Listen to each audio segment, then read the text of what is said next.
Hey everyone, welcome to the Mirror Media Podcast. I'm your host, Mukunda, and today we have the Emissary, aka Akshar, from Twitter and Oh, well, from his Substack. You should check it out. I'll have the Substack linked up and check out also his YouTube channel. Um, Akshar has been one of the most prolific and incisive, I think, commentators and um, I think thinkers in the diaspora around not only like Indian issues, but Indian American issues, both caste, culture, politics. And it's been very, I met him in my time in Brown Pundit, so we started off there, and it's been a great ride since. Hey, Akshay, welcome to the podcast, man. hey, thanks for having me, bro. Appreciate it. Yeah, yeah, man. So tell us what you've been up to with your writing and your podcasting, because like I think your podcast kind of just rolled out like a few months ago, right? Like 6, 7 months ago or something like that. Or has it been a year? Yeah, almost a year, I think, maybe a little less. I think I Yeah, started I started to learn about YouTube and video creation, and I think a month or two after, last March, like a yeah. month or two after, maybe April or May. I'm not exactly sure, where I released my first video, which was very terrible.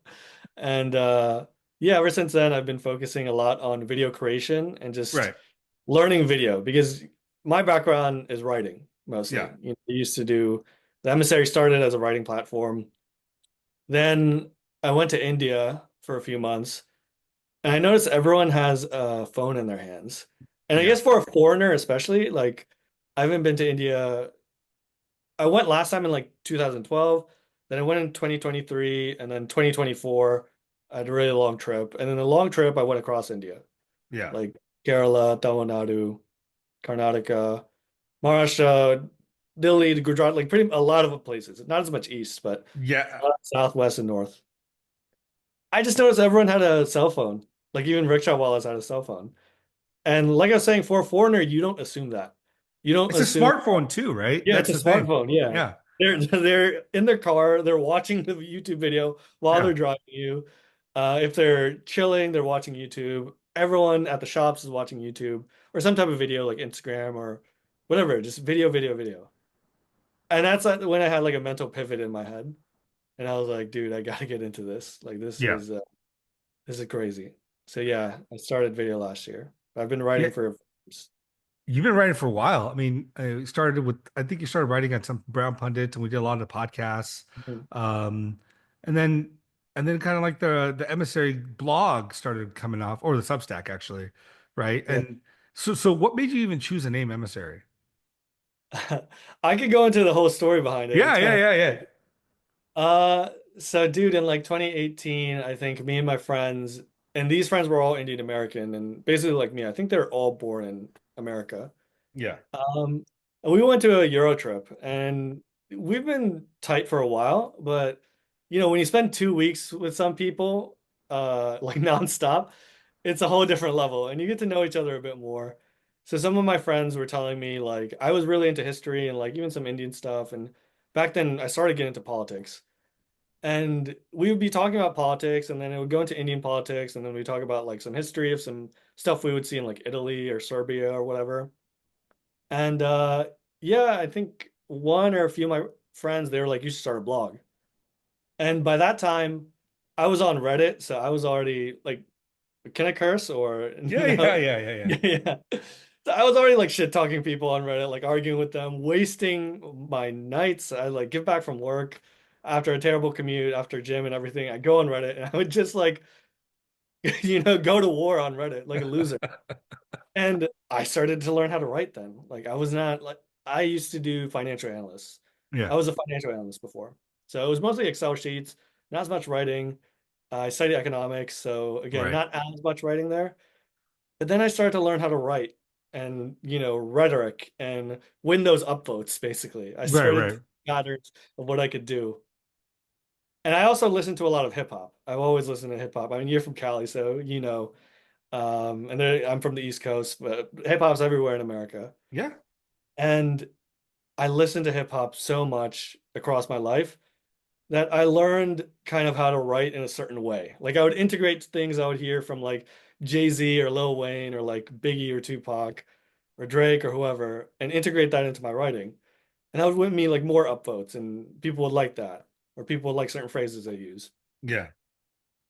So I kind of realized after they told me that and after I got back, I was like, hey, why don't I just, stop wasting my time on Reddit arguing with randoms and maybe put out some stuff, some blogs. So I tried to. I think my initial thing was called like Indo Emerique or something. I forgot exactly what it was. Okay. And it was about like Indian American stuff, like comparing Right. Indian American politics or Indian American issues. And I wrote a few articles. I posted them on Reddit, but a lot of them they just didn't get traction. So I just gave up. I gave up pretty easy. I think after two or three articles. So I was like, Right. screw Right. this. Right. Then later that year, I went uh I went to New York with some friends, and these were a different set of Indian American friends, funny enough. A lot of them from college. Yeah. So we were doing typical like post-college things, living in the past in college then. So we went to New York, went to this thing called SantaCon, which is like a all day long bar crawl or something where you Yeah. Where you dress dress up. up as Santa, though, right? Yeah, Yeah. you dress up as Santa and elves and stuff. It was hella fun. So I go out with these friends and the friends of friends as well, and they're all Right. like, you know, I mean, you're Indian American, so these people are from New Jersey. Yeah. Oh God. They're from Jersey, so they're a The different type bridging of tunnel breed. crowd. Yeah, they're a different type of breed than us. Like I'm not from Jersey, you're not from Jersey. New Jersey Indians are different, and I guess New York ones now too. Yeah. Yeah. Yeah. So I guess they're a bit more in touch with Indian politics as well, but Yeah. also, this is a really politically charged environment. It was 2018, so Trump was 2 years in. If you're in New York or any, really big city, a lot of Yeah. people are pissed off about him. So, we go out, then we go out to go back to my friend's place, and we're all eating pizza, and it's a bunch of us just hanging out, and they're like, there are these few chicks and these few guys, and they're just like, they were pissed about something Trump did, and at that Right. point, I didn't really care actually that much about American politics at all. One thing that started to happen to me though, I voted for like Bernie Sanders in 2016 or something, and then Hillary after. And when Trump came, I was like, what the hell is going on? This is Right. crazy. World's gonna end. But I think 2 years in, to me, it was like, maybe the world isn't ending. Maybe like I don't agree with everything he does, but some things I could, understand what he's doing. Mostly, I was getting annoyed that like if I ever pointed it out to my friends, that Hmm. I don't really know if this is true, or I don't really think he's going to be that, what this policy is that bad, they would like attack me. So that's when I started to have, I don't know, kind of like a maelstrom in my head about politics, about what's really true, what's really not, and obviously that's when I started learning about Indian politics too. So the image of Modi in America at the time, and even kind of now it's less. Back then it was Hitler. This guy Oh is yeah. a Yeah. Yeah. orange Hitler. You know, another orange Hitler, actually. We already had Right. that with Trump. So, anyways, these guys were talking about Trump, and just as a joke, I was like, "Hey, why are you guys talking shit about our commander in chief, Donald J. Trump?" And these people, they're from New York. This is in Manhattan. So their reaction was exactly what you would think it was. Mortified faces, voices started to raise. People were going crazy, and immediately I was like, "Look, like I'm just joking. Chill out. Don't Right. worry." So everyone had a laugh. Now, I had a friend of a friend there who probably heard from my friend who we're in a group chat together, college mate again. We talk about a lot of stuff in there. Um, he probably heard about my political views on India and on Modi. So he says, "But you mess with Modi, don't you?" And he puts his hand over my shoulder, looks at me, side eyes me. And I was at a point where I was like, hell yeah, dog, I do. And that's when, I don't know which went first, Nagasaki or Hiroshima, but the second nuclear bomb went off then. And this was the real deal because I think the people in the room started going even crazier. They started screaming, just going absolutely nuts. This is not a And bar crawl. this is at my friend's place. This is at my Okay. friend's place after the bar crawl. So luckily it Yeah. was in too public of an environment. But I wasn't. at that point, this is something I felt a bit more strong about. So I started going at it with people. Obviously, nothing physical, just like, verbal shouting, blah, blah, blah. Eventually, we got calmed down. But after that, I just had such a sour taste in my mouth. The night, we went out after, but it wasn't the same. The next day, we go back home to DC. And the whole time on the road, on the bus, I'm with some friends as well. I'm just thinking about this moment in my head. I'm just like, what the hell? Like, they were just saying completely wrong stuff. How can they be so ignorant? Blah, blah, blah.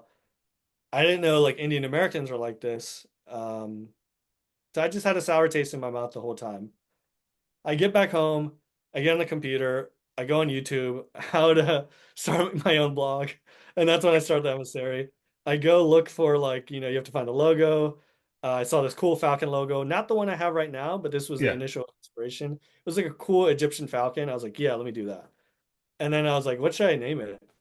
It just came up like literally just light bulb moment, the emissary. It was the first thing I thought. And I was like, yeah, this sounds cool as hell. Let me do it. It matches up with a falcon. I made the site and then eventually I think I made a Twitter pretty quickly.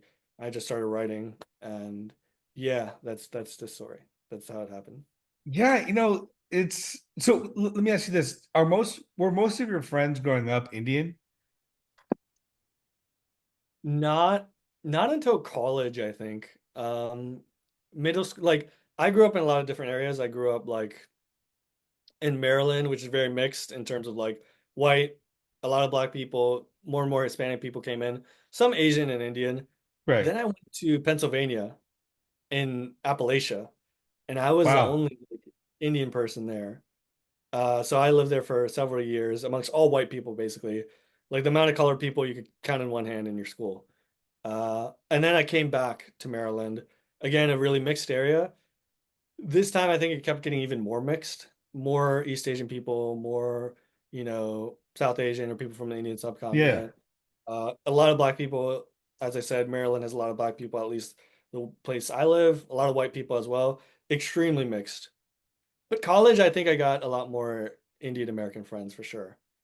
And Yeah, that, because I mean, yeah, I did that. That was like growing up. I maybe so outside of like the Indian community that my mom and dad were part of, and like classical music and dance, I didn't have Indian friends. Like I had maybe one or two that mm, I saw sporadically, right? But most of my mhm. friends were Hispanic and black and white.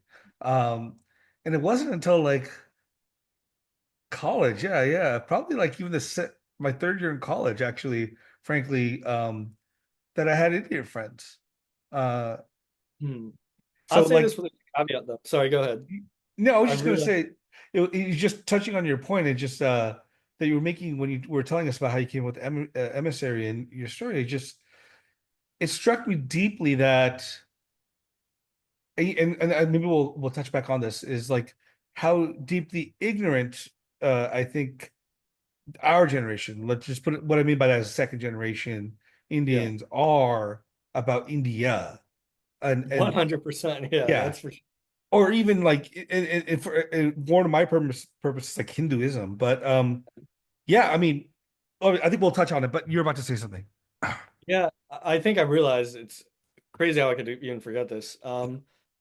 A big section of my friends, though, especially in Yeah, high school onwards, were Indian American because I was going to Mandir a lot. And I met a yeah, lot of people at Mandir. And even then, I think a lot of people at Mandir were like, they knew a lot about Hinduism, maybe as more of a practice thing, not necessarily everything, but probably more than the average Indian American. They didn't know that much about India, which I always yeah, found interesting. It's not their fault either because at the end of the day, like I think especially when we were younger, now it's a bit different, but I remember I'll tell you this funny story. Um, there was this girl in college, I remember, and she had an Indian name. I don't want to yeah, like yeah, dox yeah, her. She had yeah, an Indian name, but she would always go by a white name, like with like white people. And back then, that was a thing. Like you have to assimilate a lot. Like you just got to assimilate, assimilate, assimilate, assimilate. I remember this girl she herself, she wasn't like right wing or anything. She was very left wing. She yeah. was very like, back then people would call them SJWs or social justice warriors. She was really left wing back then. But as you know, I guess this diversity thing got bigger. She stopped using that white name. She started using her actual Indian name, and she started being more, I don't know, pride in Indian or just pride in South Asian and stuff like that. But I remember that, and that's really, I guess, as an Indian American, that is definitely a sometime in the 2010s, I think that's when it shifted. Where prior to the 20, like in the beginning of the 2010s and prior, you really wanted to assimilate. Like you're American.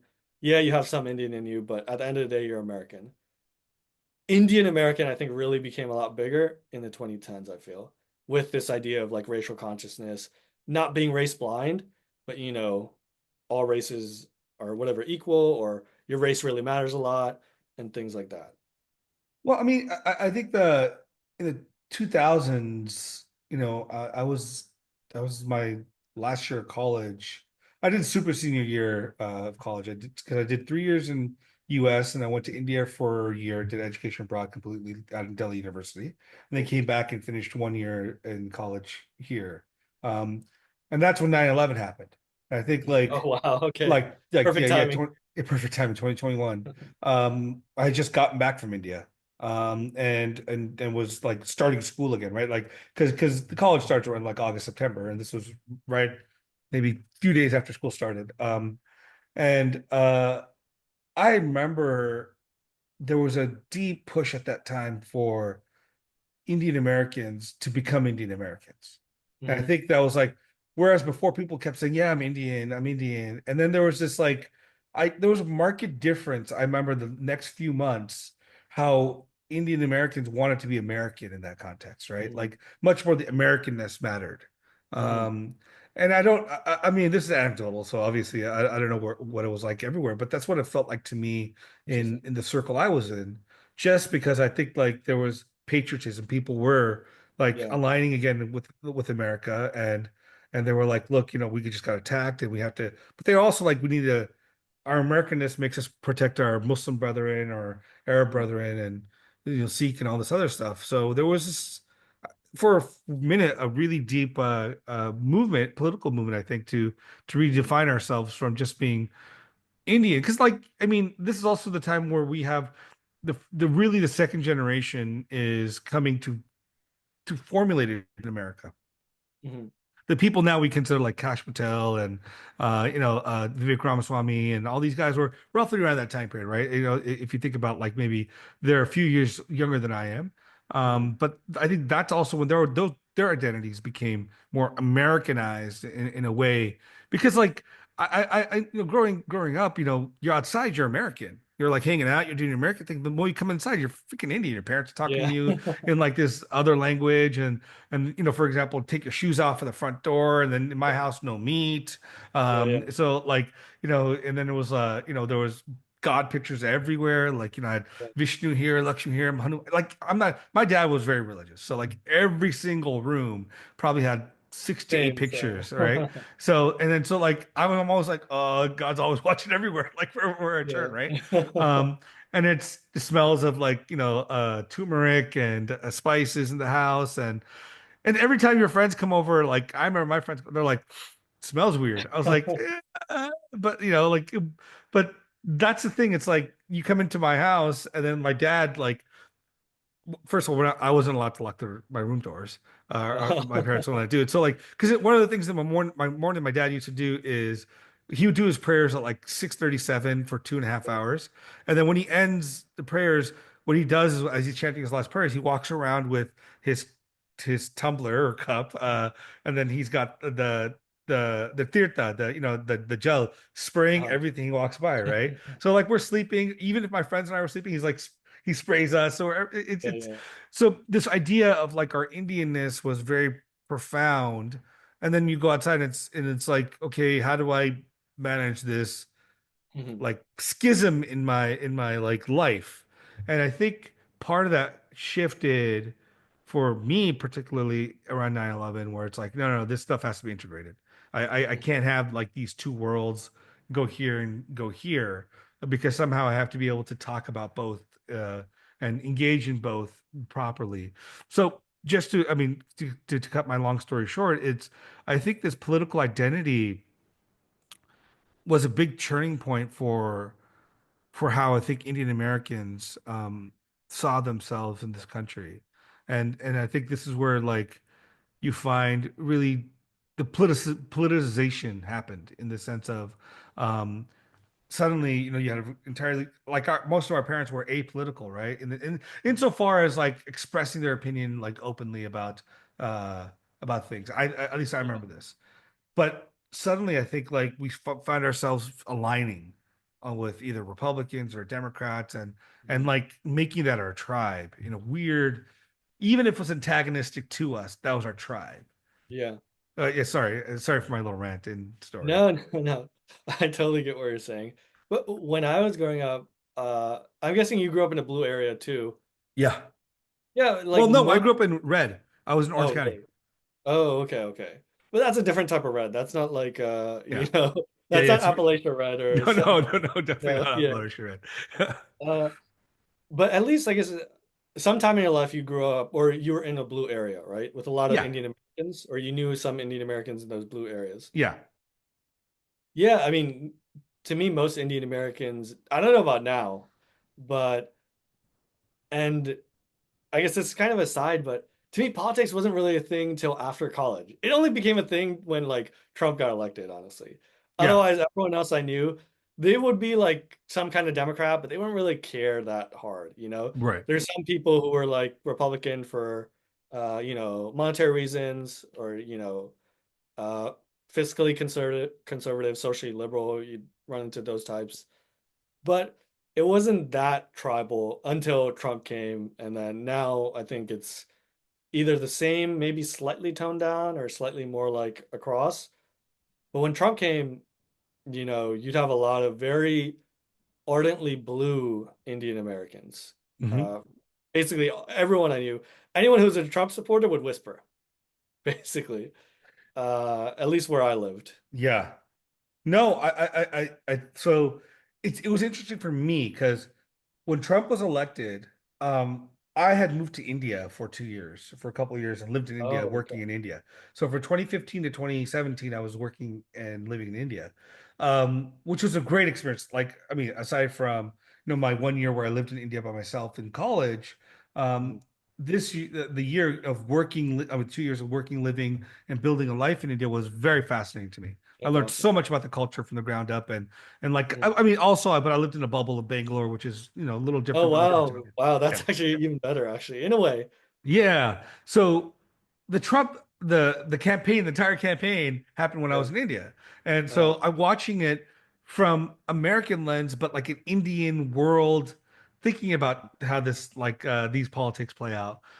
mhm. And I was at that time, I think.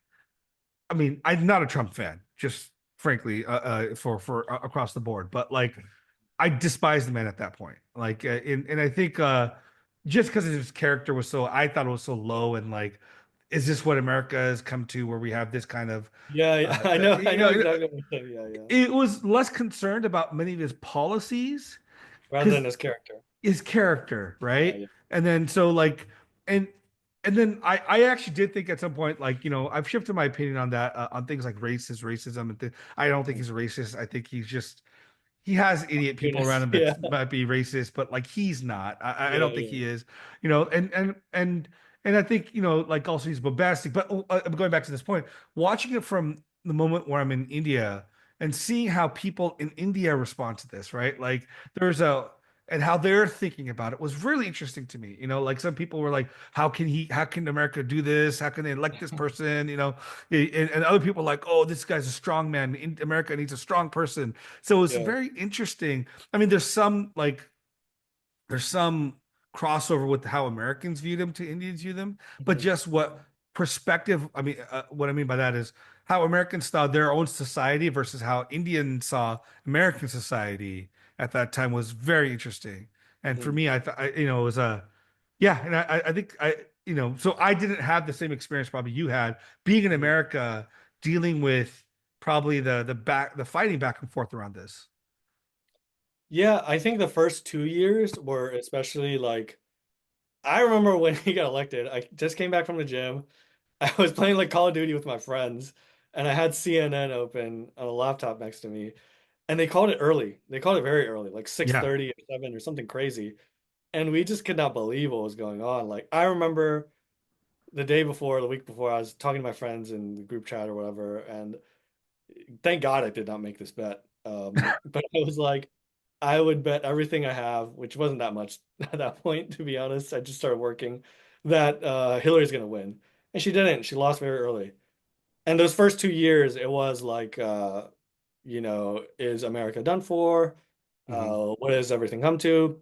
But like I said, by 2018, that's when I started to think, and I was like, okay, he's maybe not like, there's only parts of him I don't like, but there's also people on the other side I don't like now. And, I always used to like the side. And it just started, I think this is when I really started to think more and more about politics, policies especially, but politics in general.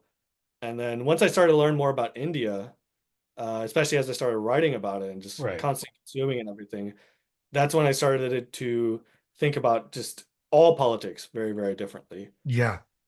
Not necessarily a total like right-wing shift or anything, but just seeing things in a tactical perspective, how people respond strategically, how politics evolves as well. Because Yeah. Trump back then was not the same Trump as right now. No. People who he surrounds himself isn't the same for good and bad reasons. Um, and you start to see how politics is a evolving phenomenon. You see evolution. Right. Ideas evolve just like organisms. That's something that I really learned as I studied politics and I became writing and I started to write more and more about it. Well, I hope ideas evolve along with us, Yeah. right? Otherwise, if you're, I'm more concerned with someone that hasn't shifted their viewpoints at all Mhm. than I am with someone that's, moved back and forth in various contexts because I feel like at least you're putting thought into it and thinking about your presuppositions and like where you stand. It is interesting for me because when I lived in India and at that time and also, Modi was, starting his Mhm. first or yeah, first term, right? When did he start? 2015? 2014. 2014, yeah. He had just been a year in, right? So it was very interesting to see because, like, I came from, from here where everyone's like, well, he's evil. He is, Uh-huh. Saffron Hitler, and Yeah. he's destroying Muslims. He's the butcher of Gujarat, and all these other things, right? Like, and I didn't know, frankly, to be frank, I knew nothing about the dude. I knew Mhm. nothing about like I did not know anything about Indian politics really outside of this paper I wrote in 2002 on the BJP under Bajpai and the Ram Janmabhoomi and stuff like that. So I Yeah. didn't know much about the Indian politics from that period to when Modi got into power. But I remember being in India and talking, but I just knew what we had in our media, right? Like, like Mhm. New York Times, all these Yeah. places, Yeah. right? But you go to India and I sit and I'm working with a bunch of Hindus, bunch of Muslims, and like I'm a guy that's just pretty open and I talk to my people, the people that work for me, work with me, whatever. Mhm. And even the Muslims are like, we love this guy. And I'm like, what? Isn't he kind of like, isn't he taking away your rights and all this stuff? And, that's the first thought to pop in my head. And I'm like, because when I went to India, I'm like, oh, this is like, it's Hindu nationalists. I don't know about this. And then like when I started talking, interacting with people regularly, even when I went to Coxtown in Bangalore, which is this area that's a really big Muslim area. So during Eid, like, either Bakri Eid or regular Eid, it's just bustling, right? Mhm. There's pictures of Modi up. There's like, and I was like, what? What? I mean, it was a dissonance. And then, I hear from my friends here, the people I know, like usually, oddly enough, like people I did grow up with, but they're, super liberal and whatever. And they're like, oh, he's terrible. He's destroying what India is. And then I see this cognitive dissonance. And when I talk to them, they don't have friends in India that are Muslims, or they don't have friends that, because Mhm. mostly when they go to India, they live in their bubbles. They go to your Mhm. parents' house, you go to your grandparents' house, you go to your family's house. You're not like actually in there in society the same way. You know what I'm saying? I think this idea of Muslims in India during Modi is very illustrative. So one thing I know is if you look at like polling data, Muslims really don't vote for the BJP. Like the most they'll get is maybe 10% on a good Yeah, day. yeah. Most of the time, Muslims vote for another party. There's obviously a minority that maybe likes Modi or the BJP. But if you look at data and if you look at like their lived experience, it's interesting. Muslims as a whole, I think I could find the exact document for you to Yeah. put in the show notes. But I recently saw something that showed like Muslims in terms of their per capita income, it's risen a lot under Modi. Yeah. And the reason for that is because he does a lot of welfare policies. Like especially in his first term, he laid a lot of, these like Ayushman Bharat, a lot of different types of welfare. Even now, especially with the freebies, that's kind of in vogue. Muslim people in India are some of the more poorer people, so Mhm. they obviously get a lot of the benefits. And now you have some people call sorry, you have people call like Modi like Maulana Modi nowadays. I think it's a very small like amount, like really some crazy people on Twitter. But there is like data showing that hey, Muslims have had a lot of economic benefits under Yeah. the Modi regime in a way. At the same time, why don't they vote for him? Now, this is something I think you have to look at a lived experience of a Muslim. Yeah, your life might have gotten better in a way, but at the same time, you're probably still facing inflation. It sucks being, not that well off or near the bottom of the pyramid. And on top of that, what do you see daily?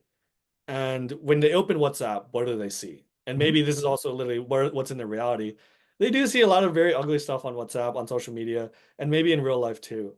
So this is something like I'm openly pro Modi, Yeah. and I was pro Modi when it was very unpopular, when you would literally get screamed at in your face. I had that experience. Yeah.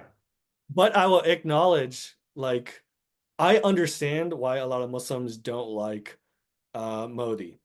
For me, what kind of makes me a little bit more perturbed in a way, like at the end of the day, anyone can vote who they want to vote for. But I think a lot of Hindu liberals, especially in India, I think they're actually a bit more problematic than Sure. Muslims who I can actually empathize with. Like they might have a lived experience which is not very nice under the BJP or Modi or these things that they're seeing. I empathize with that. Like I can see where they're coming from, despite economic benefits at the end Sure. of the day.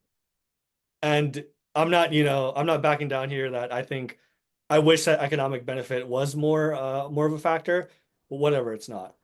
For me, I think the more problematic people are Hindu liberals in India who encourage a lot of the bad parts about Indian Muslim culture. And what I mean about that is like, especially the communal parts when it comes to like I mean Sartan se juda, like that's probably the most obvious one.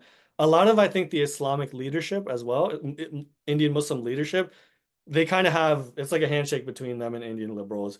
Well, they Sure. encourage the worst parts of, you know, their internal tribe or this type of extremism and this type of alienation and ghettoization and X, Y, and Z. That I'm not gonna lie, I know it also has it's also coming from the right. Like it's not Mhm. like, just their fault or whatever. And I'm trying to be as unbiased here as possible. But I think the superstructure of what Indian liberals are, how they constantly want to keep like Muslims as like this seized population who are always kind of agitated and XYZ and don't want to, I don't know, don't really want real secularism because India doesn't have real secularism like how you and I would talk about it. Like Yeah. when we do, if you give examples of like India, like how mosques are treated, how churches are treated, how temples are treated, how like Christian education institutes are, how Hindu educational institutes are, and how the government does not treat them equally. No. That's not Yeah. secularism. That's not Yeah. American secularism for sure. It's a very weird, It's weird not type really of secularism at all. I mean, yeah, like in any way, shape, or form. I mean, I think secularism is really the American version of the French version. I mean, I mhm. think those are the really like two major types of Yeah, secularism. yeah, yeah. Like I that, agree. that can be called secular. What Yeah, India does is chooses where to be secular, where not to be secular. yeah. And it's a weird thing. But I mean, I just on the point, like I want to be clear. I wasn't making the claim that all Muslims loved Modi at that time. I just saying my experience with the Yeah, professionals yeah. I'm working with. I don't know how they voted, Hmm. so I don't know their voting. I just remember they were saying they were happy and they're Hmm. like they felt safe. but again, this is why I said Bangalore. Bangalore is uniquely Yeah, situated because it's a much more cosmopolitan part exactly. Yeah. of India. So I'm sure if I went to UP, that might change, or Yeah, yeah. wherever else I went to. Um, but let me ask you this question too, then, because this is also interesting around this. You went in 2023 and 2024, right? So you went right around the time he was running for re-election. 2024 especially, yeah. Yeah. Um, how, because I went in 2020. No, I'm not going 2020. I went 2022. In 2024, seeing how American media, Western media approached Modi, how was the Indian media in India at that time dealing with Modi? Um, there's extreme permutations, like some are fawning over him, Yeah, some want to see him fall. Um, and it's very two big extremes. And Indian media, I think it's really deteriorated just because it's kind of gotten just very cheerleady. I yeah, remember when I first started to learn about Indian politics, I feel like I could get a lot more, accurate data that lined up with election results in terms of, right. okay, the government says it did this, or the opposition it said did this. Say the government said it did X. Mhm. X would denote that they have a higher vote share in the next election. I think in a lot of cases, like you would see that correlate. Like you'd see a claim by the media or by the government, and you see a positive election result. Or more so, I guess what I'm trying to say is, I think now it's oversaturated with like either manipulated data or there's just too much data, you Right, know? And or people just keep playing with numbers. So now it's really, really weird. It's like you almost have to go off of intuition, or you have to really parse through the data or look at certain really big, I don't know, data points that you should have faith in. right, In general, I think the media has declined just because it got a lot more partisan, and they are being partisan with their expression of numbers. Because back in the day, you could rely more on numbers. Now, not as much, dude. Like even in American media, no. and it's difficult to parse what's going on at this point. Yeah, Um, because you never know how they're approaching the data and what yeah, data sets they're including, what they're excluding, what data sets are putting more weight towards and not. So it's exactly. just really like it is sadly it's all like, Orwellian Mm, manipulation of people to get to the ends we want. And not to say that I don't think it happened before, but there was a sense where I think there was people that we can trust to provide better data and better views, and I don't think that's there anymore. And I no. think I don't know that's almost anywhere in the world, and it's kind of sad. Like for me, I in the Indian politics, I'm not, I don't care for Modi or dislike him either. I'm like, you know, I think I seen what he's done, like Swachh Bharat, and a lot of these, like, putting the toilets and the, gas containers, and I saw those effects on people's lives that mattered deeply, right? I think like what, like UPI and Dar and all that stuff is fantastic. Um, but obviously, I think there's rhetoric that's problematic, and Mm, there's issues around that I've, but I do not think he is what I see in the media. And I don't think India is what the media portrays in America. That it's this this cesspool of Hindutva and of violence constantly. Everything is like going down the shithole or whatever. I'm I you know I think there's real concerns that Hindu people had for decades that were not addressed and still haven't been fully addressed. And I think there is an element on the right. I'm not gonna lie, even especially when you're on Twitter, you see these these disgusting Hindu ass clowns, right? Let's just be frank. There's just people that will say horrible things about Muslims, horrible things about other communities, and there's not much curtailing of that happening, I think, in the larger Hindutva world. I mean, what are your thoughts on that? mm. I think Hindutva is a really big tent now. Yeah, So, in my opinion, most Hindutva people they fight each other more than outside now. sure. I think one reason for that is because the Overton window in India has shifted a lot on Okay. multiple issues. When it comes to Hindu-Muslim relations, I think it shifted a lot to the right. When it comes to caste relations, I think it's shifted a lot more to the left, or say caste focus rather than Hindu focus. Right. And this happens on various different, spectrums or aspects of Indian politics. So I think in general, you'll definitely see like Islamophobia and stuff like that. But you'll also see things like, I think, anti-Hindu stuff Hmm. amongst a lot of the leftists, or Yeah. a lot of really, disgusting caste stuff. And I think in general, it's gotten a lot very polarized because India's in churn and India should be in churn. That's Right. one thing I really want to make a point of, is that a lot of times when you see a country changing, it needs to change. India used to be a country where most of the people, I think when Modi first came, most of the people were defecating in the open. And now they're not. That's a very, very big change. It's a very positive change. I did a thread on like water coverage, the high amount of highways being built, bank account access, I think like airports built, Hmm. a lot of stuff. Like when you go to India now, one thing that you notice is the amount of construction there is. And I Right. think for an American or for a foreigner, it's kind of mind-boggling to keep going everywhere and seeing all this construction, all these billboards for, this house, this complex, XYZ. It's so much development that I know I think when Modi leaves, whenever that is, he's going to be remembered very, very well in India. I think now maybe internationally too.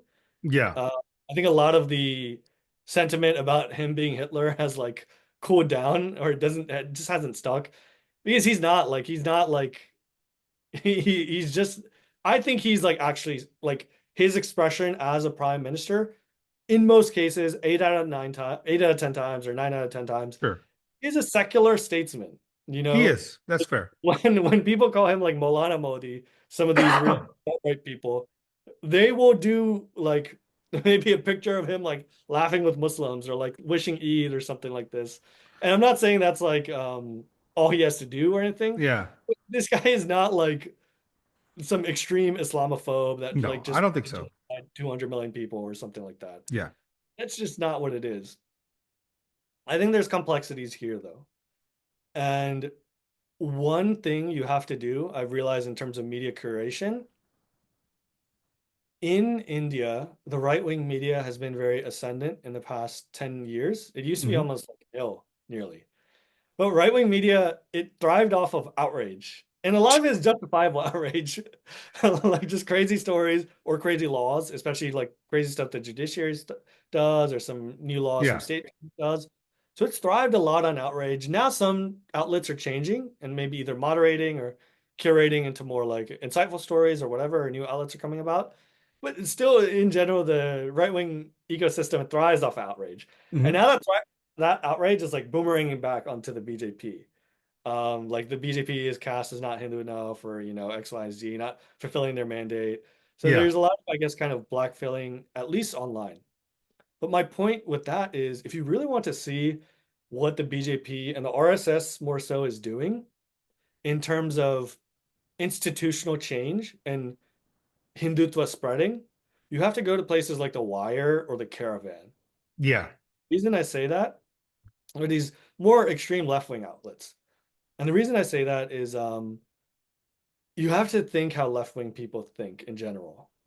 And left-wing sees ideology as a missionary religion, as a goal, as like I don't know, like a prophet's commandment. And they do a full court press in all different types of institutions, whether it's on the ground, or whether it's in academia, whether it's in media, bureaucracy, and XYZ. This type of stuff isn't like fun for a crowd who loves outrage. These type of small wins that add up. These type of small changes they make, this new guideline they put out in some school over here, or some change they make at a university, some new law they put, some new mandate they put, these very small incremental changes that eventually snowball into something big. The BJP and the RSS is doing that at lower levels, say local governance or state governance, sometimes in the central level too. They Sure. usually do this on the down low. And this is where you can only find this in left-wing coverage because left-wingers know how to do this and they Right. recognize when someone else is doing this. Game So recognizes game, right? yeah, exactly that, exactly that. So if you want to see like some of these more like I don't know, underground Hindutva stuff that a lot of the BJP and the RSS is doing, you have to go to these outlets and you have to see them kind of pointing out, oh, hey, in this small town in Madhya Pradesh, these RSS functionaries took over this like, I don't know, this orphanage for young kids and they're teaching them about XYZ. Bro, this is like common NGO tactics. Yeah. Like this is exactly what happens, what NGOs do. This is why there was a lot of, screaming and yelling when USAID was cut off.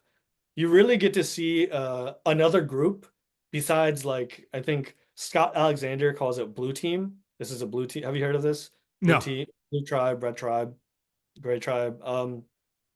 So Blue Tribe is basically like people who are Democrat aligned or leftist or whatever, and that's one tribe. Then Red Tribe is like, Republican, MAGA people. That's another tribe. Gray Tribe is like maybe people in the middle or technologists or whatever. But the point that Scott Alexander makes about Blue Tribe is how they have a all-consuming zeal towards implementing their ideology. Like Sure. the example I think Balaji Srinivasan, he was talking about this, he gave was in 2016 or 2017 when Blue Tribe was like really at their height, or even 2020, if they saw you like say something inappropriate on Twitter, they had a group of people who were not getting paid, who were just volunteering to do this. They'd like spam your employer and make sure you got like fired. Or they would target individual like small jurisdictions and try to implement their, I don't know, ideology in school or whatever like this. And a lot of these people aren't paid or they're paid like a pittance. This is like a religious zeal. And I think a lot of ideologies, like most of the time, Red Tribe does not have this. MAGA kind of has this, but it's a bit more scattered and it's not as sophisticated and engineered as Blue Tribe stuff. But in India, there's the Orange Tribe, BJP, RSS. They do have some level of this. Not as sophisticated as Blue Tribe, I'd say, especially like Although in if you India it's red India, tribe, right? It's sorry. communist tribe. In India, the Yeah, the yeah. color would Well, shift. yeah. That's a weird thing. It's not necessarily communism is like on the Blue Tribe, but a lot of times they'll say they aren't. But Blue Tribe is basically just like a global, like I don't know, left liberal type of outlook. Yeah. Um, but anyways, I'm getting too into the weeds of this. I'm just kind of whiffing on media curation. If you really want to see what's going on in India, I think it's a lot tougher now than it was before, for all these various reasons.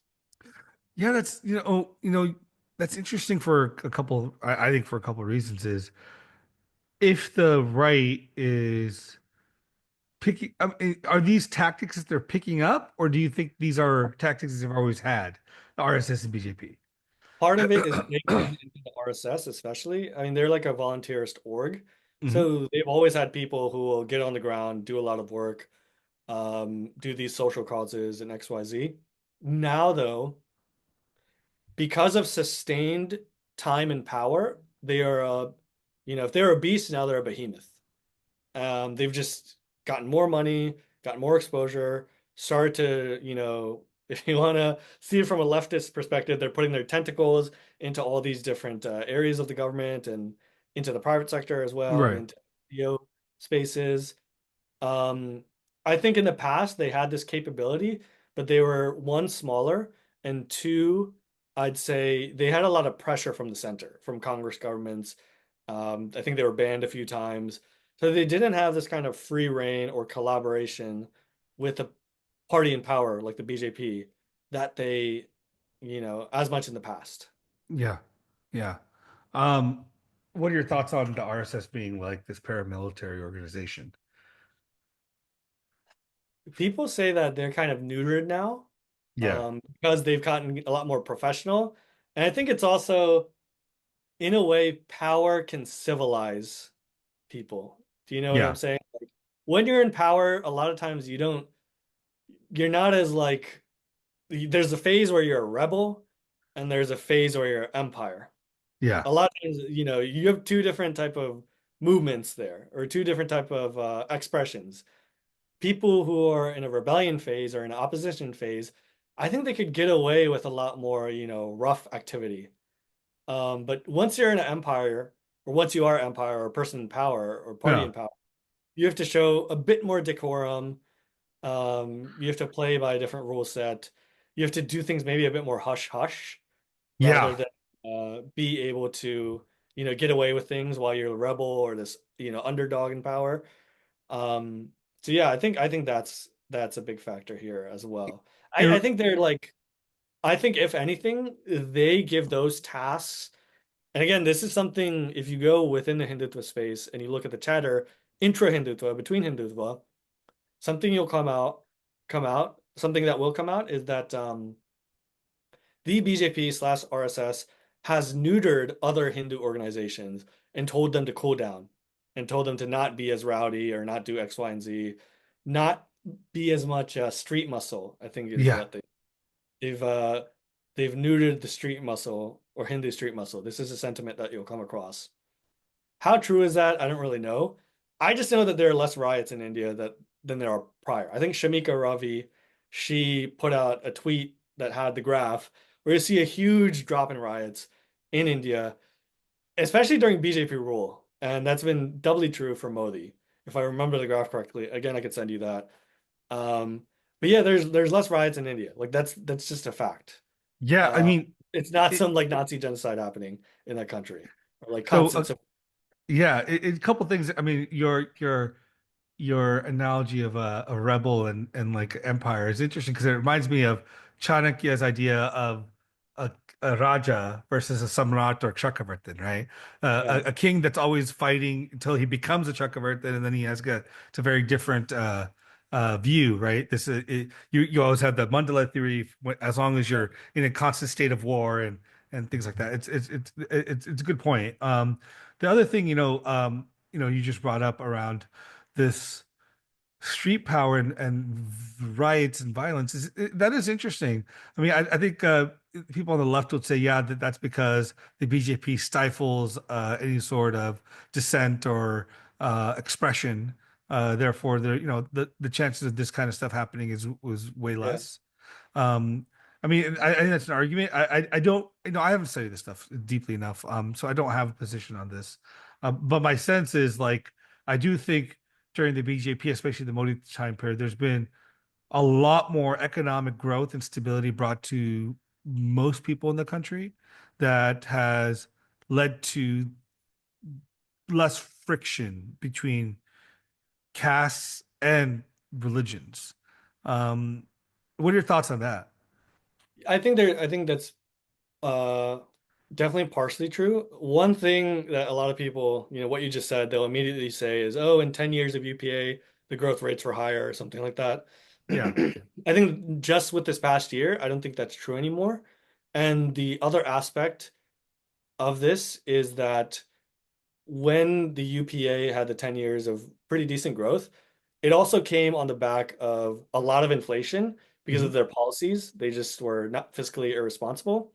So at the end of the term, you had 11% inflation, and you had a lot of these things called non-performing assets, so bad loans basically. So there was a lot of stress on the government, and that's why in the first initial years of Modi, you see a bit less growth, as well as a few other things like just global macro headwinds. They didn't have to deal with COVID, XYZ. But now I think Modi's growth, or the growth that it has delivered, it's different because, and I could send you this thread that I referenced prior, you just see a lot of just crazy infrastructure development. Yeah. And I made a tweet about this recently where the biggest result of this is that now a lot of Indians have basic human dignity. Like they have a toilet, they have running tap water, they have a house, um, they have like electricity. They have all these things that we just take for granted that like I think will calm down a lot of tensions. Like there's not a lot of fight for these finite resources or these, a lot of finite things. Everyone has these things now. Not just that, but I think maybe part of it is to do with law and order. I think another part of it as well is, I need to think about it a little bit, but oh, the human capital point. Once people have all these basics, you have a lot of people who would not have made it prior Hmm. be able to make it. I think in the past, maybe some of these kids were, turning into these cracked engineers or doing really well in life or really breaking into, I don't know, the private sector or just achieving. Maybe back in the day, they would have been, fighting some person of another caste or like, you know, they would have got some preventable disease because the water was contaminated or they didn't have a toilet to use. So you see all these kind of little miracles that start to arise in India where this human capital quality just starts to increase a lot Right. because now you have people having basics. They don't have to worry about, walking like, I don't know, a kilometer to like some place where you could take a dump in the open in the morning. Yeah. They don't have to worry about like parasites in like the water or something like that. You just have a lot of these like small miracles starting to happen, or these like little balls of hope, or these lights of hope happening all across India. And that's why I'm really bullish on like young Indians. Yeah. One reason, I'd say. Yeah. I think young India is going to be very interesting. I mean, like, India is also becoming, with its technology development, it's growing, but there's also, like that recent Baiju uh, Mhm. debacle and Andani, and there's a lot of I think there's a lot of hope and a lot of opportunity and potential. But there, like with any system, I think India is a little more susceptible to at this at this stage for and I would say for a couple of reasons. I think is one, the infrastructure is not what I mean by infrastructure. I don't mean like the physical infrastructure of India, but I mean like the business infrastructure is not as robust and solid as it should be. Mhm. There's still a good amount of the corruption, I think, happening, and the ability for people to get away with fraud. The only reason the Baiju guy got caught was because it was in America. I mean, he Uh-huh. had American investors, right? Like the Indian court systems are so like backlogged and problematic that this wouldn't have been addressed. I think there are some structural issues that way that need to be fixed. And I think until that happens, India is going to still could grow, but it's not going to be able to compete as strongly with, let's say, the West as it wants to. Mhm. That's just my thought. No, I know what you're saying. I think, and this is something I want to write more about, but in India, I think it's the biggest cliche. Oh, India needs to do reforms, and Yeah, the yeah. business environment needs to get better. It's all true. Like it's cliches for a reason. Um, but I think with a lot of these changes, there can be electoral backlash. Now, Sure. this isn't true for all of India, like especially in the south and west. Like, you're from Tamil Nadu, I'm from Gujarat. Those are some of the two most industrious states for their own reasons, I'm I'd also say. half Kannadiga, so I'll take Oh, that so also. even yeah, you could also add in that state. But yeah, in general, the West and South, they've been more industry friendly. They've been more business friendly. There's still some growing pains there, but they have that. A lot of other parts of India don't. And I think that's because of reasons around like it being tough to reform. Hmm. A lot of this inertia of this idea of socialism and this idea that business is bad, like the rich person is always bad. We need to take more and more from them. And I'm not like a socialist or Marxist or anything. I think Marx is very fascinating though. I think he makes a lot of interesting, cool points. But a lot of times rich Indians don't do themselves that many favors. I think it's starting to change a bit now. They're trying to give more back to like public works and just India in general, and maybe up their PR game a bit. But uh, yeah, there's definitely this big tension between rich and poor in India. I think it's something I've seen personally when I've talked to people maybe from less well-off backgrounds. Yeah. Um, and even now, as India is growing I think it's starting to hit a pace where it's starting to really industrialize. First, it's going to be West and South. I know a lot of people are like very, negative on Indian industrialization. It's like, whatever. I'm going to write an article about that. But I think it's going to happen first in parts, and then in full. And first, it's going to happen in places like Gujarat and Tamil Nadu and other, South and West Indian states like Maharashtra or Karnataka. You're starting to see more like competitive federalism. People are complaining. This did not happen 5 years ago. I remember this very clearly, or even 3 or 4, maybe, yeah, definitely even 3 years ago. People did not complain that why is this state getting so much? Why is my state getting not this much investment? Like, why Hmm. is this company going there, and why is this company not coming to my place? Usually, people point fingers at Gujarat. We can talk about that after. But in general, you see a lot of stuff going in Western India and Southern India. Now you see people from even from Bihar or Uttar Pradesh complaining, why isn't investment coming to my state? That did not happen 3 years ago or 4 years ago. It just didn't at the scale it's happening now. That's a big change in mentality. That's a huge, huge positive green light. It's awesome to see it being organic. That's a big, big signal to me in terms of what the Indian industrial story is going to be. This means that there's an organic animus that people want to see industry come to their places. They want to see investment, and they Yeah. see that as a bragging right. And that's a very, very positive signal. Right. I think that's a fair point because I think previously many of these states wouldn't even think they're in the running, right? Like, and now they're like, why not us? Well, Yeah. and if it's not us, why is it not being us? Like, what is keeping us from being like Tamil Nadu or Gujarat or The problem is with that though, what yeah, first happens though is they start like shit talking the states that are yeah, doing it. The basic Gujarat especially gets it, yeah. but some other states get it too. Well, But of first, course it's jealousy. Yeah. plus you guys put sugar in your food and I don't blame them hating for that for sure.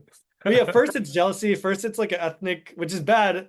That ethnic thing first is definitely bad, but I think eventually it does graduate to like, oh, let's start doing things that, let's start giving offers that these companies cannot refuse. yeah. Now, what I'm saying with this, the thing to pair with this, is the government has a low appetite to reform, especially after the last election, where Hmm. it only got 240 seats. It's in a coalition government. It's pretty, Just got to maintain the balance. yeah, yeah, yeah. So they are reluctant to do these big bang reforms now. Yeah. However, when I went to India last time, I spoke with some political consultants and some people in politics, like some political, some BJP people. And what they told me was the only way these reforms are going to happen now, after 240, after them getting a lower seat share in parliament, is they're going to start doing this, like I said, the state by state, path, Hmm. where in certain states controlled by them, especially the BJP and some regional parties, most of the opposition doesn't have an appetite for reform at all, but some regional parties do. A few are in the opposition, but most are, or whatever. You're going to start seeing industrial policy or reforms within states first, and also reforms done kind of in stealth. So they're not going to really do like a lot of noise around it like they did with the Yeah. farm laws, because they don't want egg on their face again, especially with lower seat tallies. So I think, the hope and cope basically is we're going to see reforms by state first. Yeah. That's going to instigate other states to reform out of kind of jealousy or just wanting to be, jealousy to envy to eventually idolation. And yeah, we're going to see the center doing stuff by like the down low in terms of reforms, like labor codes, land laws, and even the farm laws. They're going to try to bring it back. They are bringing it back state by state, but they might try to do some central stuff soon. Let's see. Yeah, I mean, hopefully, it all works out well for the people of India at the end of the day. So I kind of want to switch a little bit our topics because I think something that's been on my mind to talk to you about has been this your Jatitva kind of understanding of caste and Varna and social categories, Mhm. both in the U.S. and India, and the way it plays out. Um, Do you want to talk a little bit about that and kind of open up the door there? Yeah. So I think, we talked about Hindutva, this Hindu Yeah. nationalism idea. So Jatitva, what's that jati mean? Caste, essentially, or the small unit of caste or subcaste, whatever. Um, Jatitva is more of a modern phenomenon. It's more of a modern political ideology. And what it is it posits caste as like the central unit of all Indian history, all Indian religion, all Indian economics, politics, society. And to be honest, there's some truth to that for sure. Sure. But people who they won't, no one's ever going to say I believe in Jatitva, or most people won't, because firstly, I made it up, and I made it up as like a negative thing, Yeah. like this is a bad thing. Um, no one's going to proudly say it, and the reason they also won't proudly say it is because it's like a backwards ideology. It's basically like when it is expressed. It's basically like saying, "Oh, my caste was never Hindu for 3,000 years or 2,000 years. We've always been something separate. These beliefs that are obviously very Hindu, like tree worship or soul worship, or like these obviously Hindu rituals, they are not Hindu. They're only of my caste." Um, and like that's one aspect. So that's like a historical aspect that I think is very fake and it's Yeah. not true. And then there's a political aspect where it's like, oh, Hinduism is a conspiracy to screw over my caste and my caste only. You Right. see all these other castes, they're benefiting off this idea of Hinduism, but my caste is getting screwed over. And every really like I call them caste autists or Yeah. every Jativadi will say this. So if they're a Dalit, if they're a Brahmin, if they're a Rajput, if they're a Jat, if they're like a Patel, if they're like whatever caste, and if they believe in this Jatitva idea or like this caste autism, they'll say the same thing. They will say that like, oh, capitalism or the current economic structure, it only benefits that caste. It doesn't benefit my caste. Every single sphere of India, whether it's history, it looks like we're done talking. Oh, maybe I shouldn't lower my hand. Sorry. Um, What uh, happened? sorry, Is it, there's some weird thing that came up, but it's fine. it could be the AI apparently that's now Yeah. doing stuff. I don't know. Whatever. Yeah, go ahead. Anyways, what was I saying? Yeah, every single feature or aspect of Indian society, they look at it through caste, and it's like an Yeah. overemphasis of caste. So what does that do? Firstly, that's the idea that, Hinduism is a conspiracy to oppress whatever caste you are. It doesn't matter what Sure. caste. It's just that idea. The economic system, the Indian Union is there to oppress your caste. Like if your caste was outside of the Indian Union, if they had their own territory or something like that, they would be a lot better off. Whatever economic system you're in, I guess now capitalism or whatever state incentives there are, it's anti your caste. Whatever societal system it is, they call it Brahmanism in a way, or um, even I guess some really caste obsessed Brahmins, they'll call it Hinduism. They'll say that like this societal structure is anti-caste. It's screwing us over. We're being duped. It's a super myopic way of thinking. It's Yeah. just hyper parochialism. And how that's expressed in modern India in terms of politics, you'll see like Rahul Gandhi, especially, I think he's an advocate for this. Obviously, I'll never say I believe in Jatitva, but he'll do stuff and other politics like Lalu Yadav as well. A lot of opposition people, Samajwadi Party, they benefit off of this because it's like, okay, say Hindus stop believing they're Hindu, or a person has a choice. Am I thinking of myself as a Hindu first or a caste first? Yeah. If they choose caste first, they're not voting for the BJP in most Right. cases. They're probably going to vote for the, opposition. Sure. Not this is very imperfect thing that I'm saying, but say if that choice is there for them, the Hindu first people will most likely vote BJP if they identify as Hindu first over caste. The caste first people, maybe if BJP crafted the coalition properly, they might vote for BJP in that way. But a lot of times, if they have a secular choice, they're going Yeah. to vote for the opposition. So the opposition primarily benefits off of this idea that Hinduism is like not a real thing; it's just a bunch of castes. Um, so that's one thing. You'll see policies like caste census where they want to tally caste to inflame people. When the British did this in India back, back in the 1800s, late 1800s or early 1900s, this is exactly what happened. And they used this very methodically. They knew it was going to happen. They made Yeah. policies on caste and they solidified this bureaucratic idea of caste. And this is exactly what the opposition is trying to do in terms of using the caste census, trying to promise proportional representation in like Lok Sabha or in private companies, even private reservation in different parts of the government. And if you know about Lebanon, Hmm. I write about this in my Jatitva article as well as talk about it in my video. Lebanon tried this with, their Druze, their Orthodox Christian, their Yeah. Maronite, their Catholics, their Shias, their Sunnis. They tried this with their diverse group of people. Like the president can only be like, I don't know, like a Sunni Muslim, the prime Right. minister has to be Shia Muslim, like all this crazy stuff. And it just resulted in civil war and just total dysfunction of the state. It just destroyed the country. If this happens in India, it's probably going to do a similar thing. And if this happens in the private sector, it's going to screw up the private sector as well. Yeah, yeah. On that note, I mean, Lebanon also had deep issues with economics, so that Yeah. might have I mean, that definitely contributed to civil war. Do you not think in India, and I'm not saying this Jatitva mentality is good because I don't think it is, but do you not think if India did something like that, its economic foundations would be enough to keep it going along? No, because I think economics and markets work usually in uneven distributions, Pareto Right. distributions.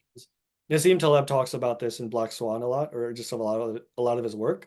But markets in general, they work in uneven distributions. So Hmm. when you try to put this type of, I think it's called consolation. I'm pronouncing it wrong. I don't know what it's called, but if you do this proportionate representation, Yeah. it screws up markets and it screws up how um, a lot of just businesses work, a lot of markets work. Like, say I have a business or you have a business, Yeah. it's a pain to do like this crazy It distribution of is. you're probably not going to get the best people you want. You're going to have to fill these quotas, quotas and quotas and quotas. That makes you a very inefficient business. Now, say you're playing on the international field, Yeah. you're going to get your ass whooped by like China or like America or Yeah. these more meritocratic areas. No, and that's I think the fair point is this idea of trying to, and America has this problem too, where every single time where we see, underrepresentation by minorities in certain areas, we're like, well, they're 11% of the population or 25% of the population. They should represent 25% or 11%. You're like, well, they don't have to be represented that. I mean, you should be somewhere in the realm of that. But if you're showing 1% versus 11%, then you have a problem. But if you're showing 8% versus 11%, I don't think that's much of a problem. The markets will work that out and systems will work that out over time. But you can't have a perfectly even distribution and fair distribution of any population in a system that works based upon creating inequalities at some levels. I think I will say this though, like I understand the perspective that people just want to see themselves represented. I think even Sure. Lee Kuan Yew talks about this. Singapore is very different than India for sure, Hmm. but this principle that he talks about, like, look, if you have a diverse society, you can't be you probably can't be 100% meritocratic. You No. know, you have to have some type of representation of your different aspects of society, or else they will start to agitate. Like it's Yeah. just a facet of diverse societies, especially in the age of the internet where you could get a lot of data, you could see the representation, you can visualize it, you could really see it in front of you. I think there does have to be, whether it's America or India or any other type of diverse society, there has to be some type of mechanisms to give this type of representation. It can't be crazy like Hmm. what people who believe in Jatitva try to posit, or like the phrase they use is Jitni Abadi Utna Hak, which is basically saying however much our population or our strength is how much we should be allotted or how much we should Right. get. So that's that. It basically signals proportional representation. So I understand the underlying current of it, especially in diverse societies. You can't really wish that away. Doubly so for poor societies like India. Right. So it's a fine balancing act. Um, I think right now India may be tilting towards, more quota, and I don't think it's going to turn back anytime soon, Yeah. unless it gets more rich.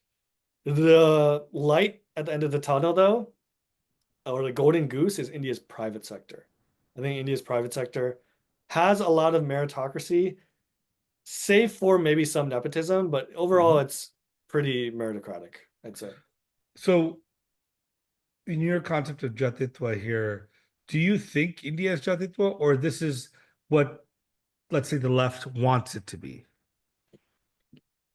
Jatitva is definitely there in India via a political phenomenon, but Jatitva is a lot more deeper than that. It's also an Right. ideological thing. Like there was an article in the print recently, um, talking about how like Jat is this, North Indian caste or Right. Northwestern India.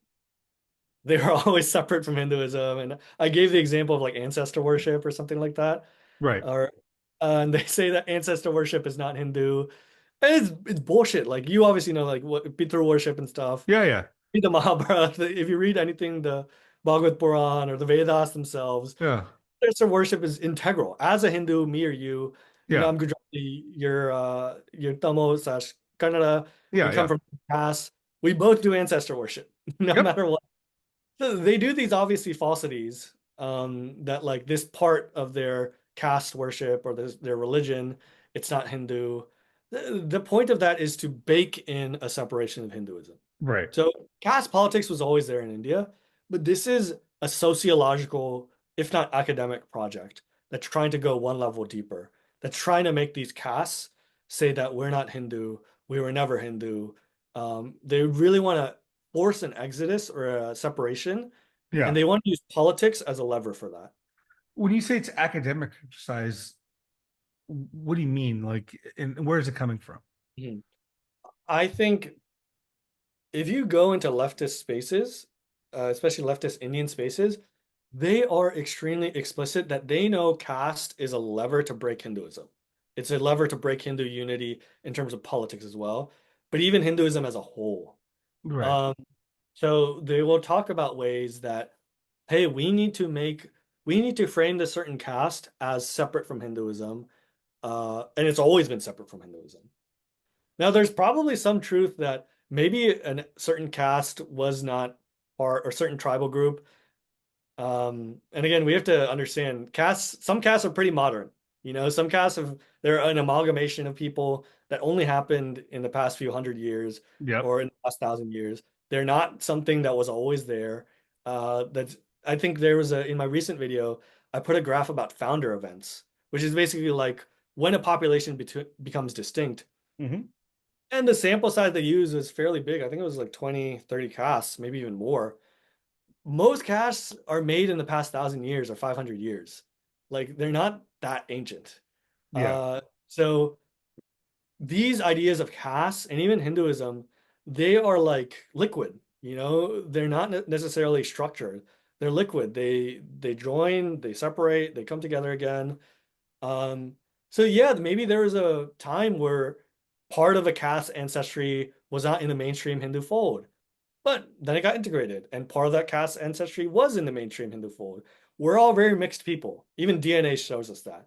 Yeah, a lot of castes have very distinctive DNA or distinctive parts, but all Right. of us are made of the same parts.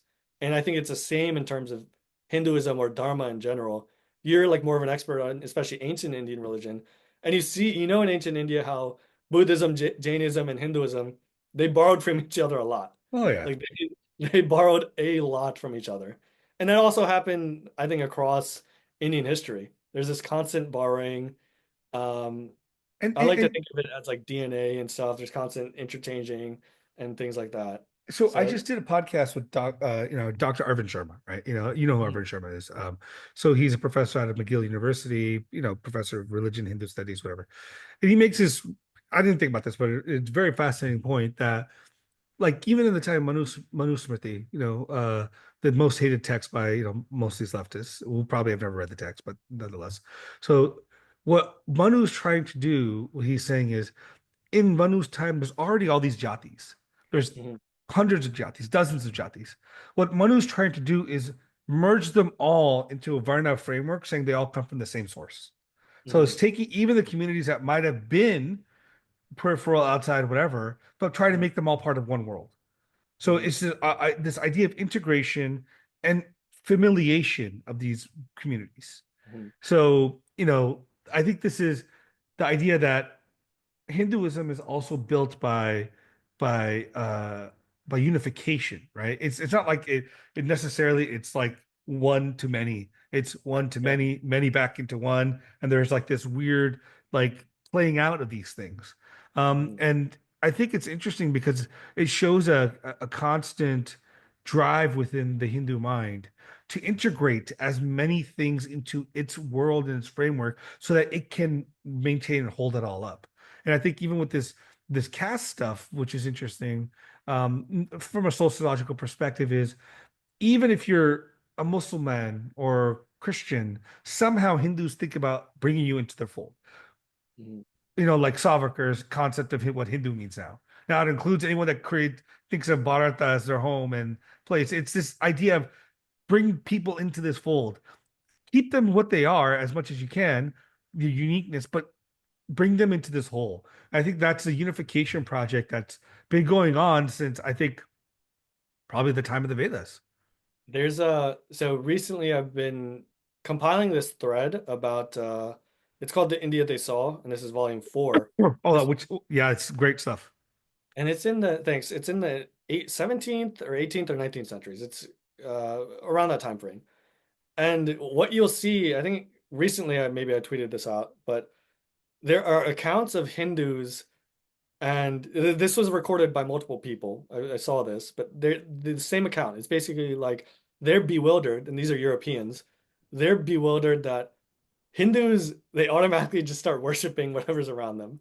Yeah, So like when there's a Catholic colony near them, the Hindus start, worshiping Jesus, and they'll worship, Krishna and, yeah, stuff. When there's like a Muslim dargah, they'll start worshiping there, and they'll still worship, Vishnu and, Mataji or yeah. whatever. And the Europeans, they're so bewildered by this. But for a lot of these Hindus, well, this is just a norm, and you see multiple accounts of this. So it's definitely there is a Hindu thought process here that's pretty baked into us, I feel, in terms of like this assimilative aspect, and it happened over thousands of years. Yeah, yeah, yeah. Well, I think it's built into the nature of Veda, right? Itself, ekam Mhm. sattva prabha vadanti, right? Like, that very, people like to use that, but what I mean by that is that ethos of plurality being Mhm. integrated and integral to Dharma, I think was very, very built from the core. And it filters out through the text, like the syncretic nature of these texts to take whatever they can into, like tribal deities come in, you're part of our world, it's just these ideas part of our world, and just kind of it's I think it's trying to build a cohesive unit in multiplicity and plurality, which I think is a unique proposition, especially when you can concern things like Islam and Christianity and how they grew, Mhm. in trying to create a single world, but through like homogenization in Mhm. a deep context. But I want to take it back to a second, because you say it's academic endeavor.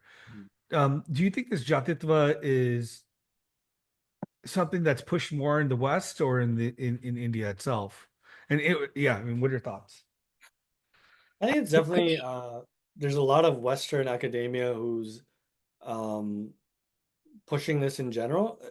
There's very little blurred lines between Indian academia and the West, in my opinion, or just academia in general.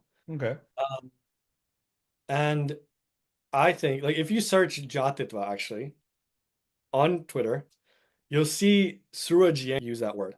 And this is after I coined it or I've used it. Um, but he literally actually explicitly says it. The answer to Hindutva is Jatitva. It's kind of true, Jatitva does hurt Hindutva when people start seeing their caste first and not Hindu first. Right. So it's definitely an academic project because I think academics, they are modern day myth makers. And I don't use it as a pejorative. It's Mhm. descriptive. Like they could make good myths too. They can make bad myths. But it's their job to, create knowledge. Now, what happens with that knowledge?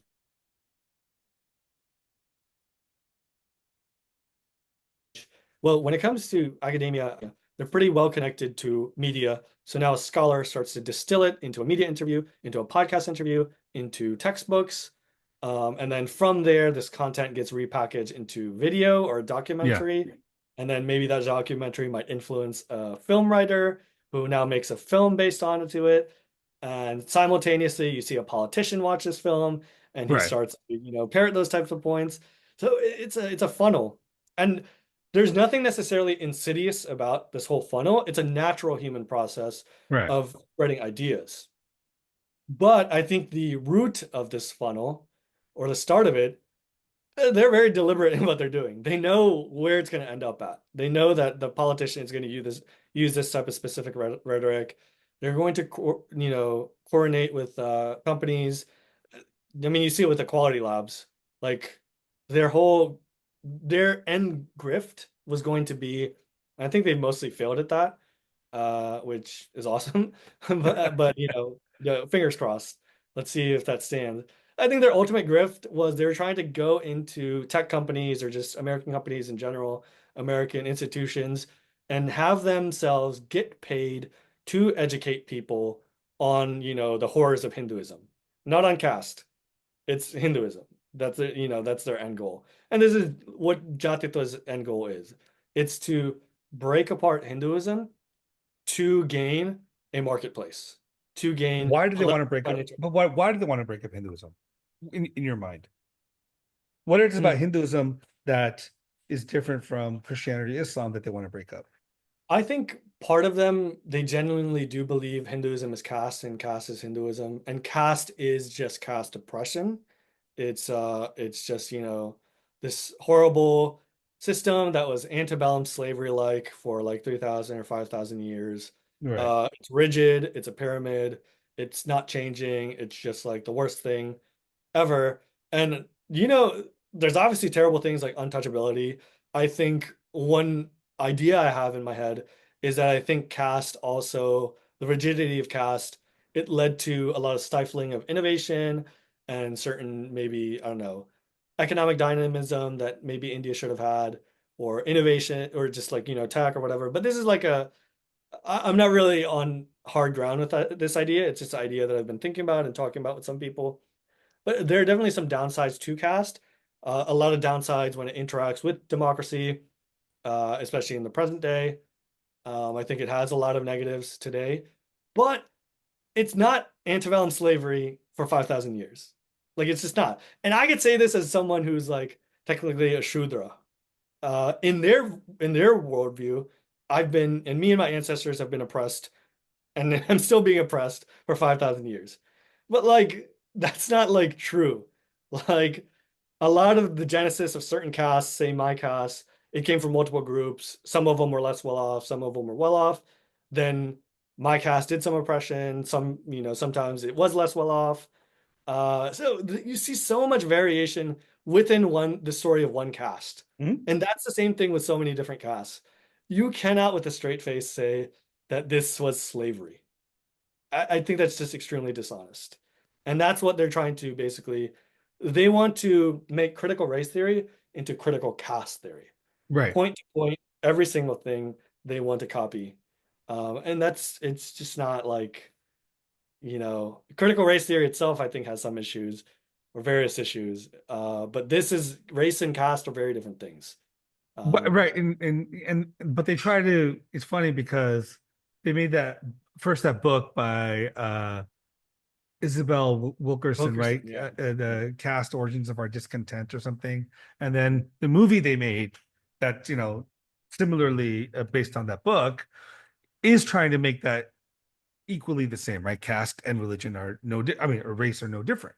Um, and I think what the idea is, and I think the nail you hit is there is caste and religion are not, or race are not the same. Caste is a group usually connected by some sort of familiar connection. Like at some point, like at least in the myth of a caste, they all belong to some group with maybe an origin, a founder that they share in common, and they all might have had a profession that's linked to that community, like Patidars, Patels become people who used to write and manage land and things like that, and maybe for Zamindar or something of that nature.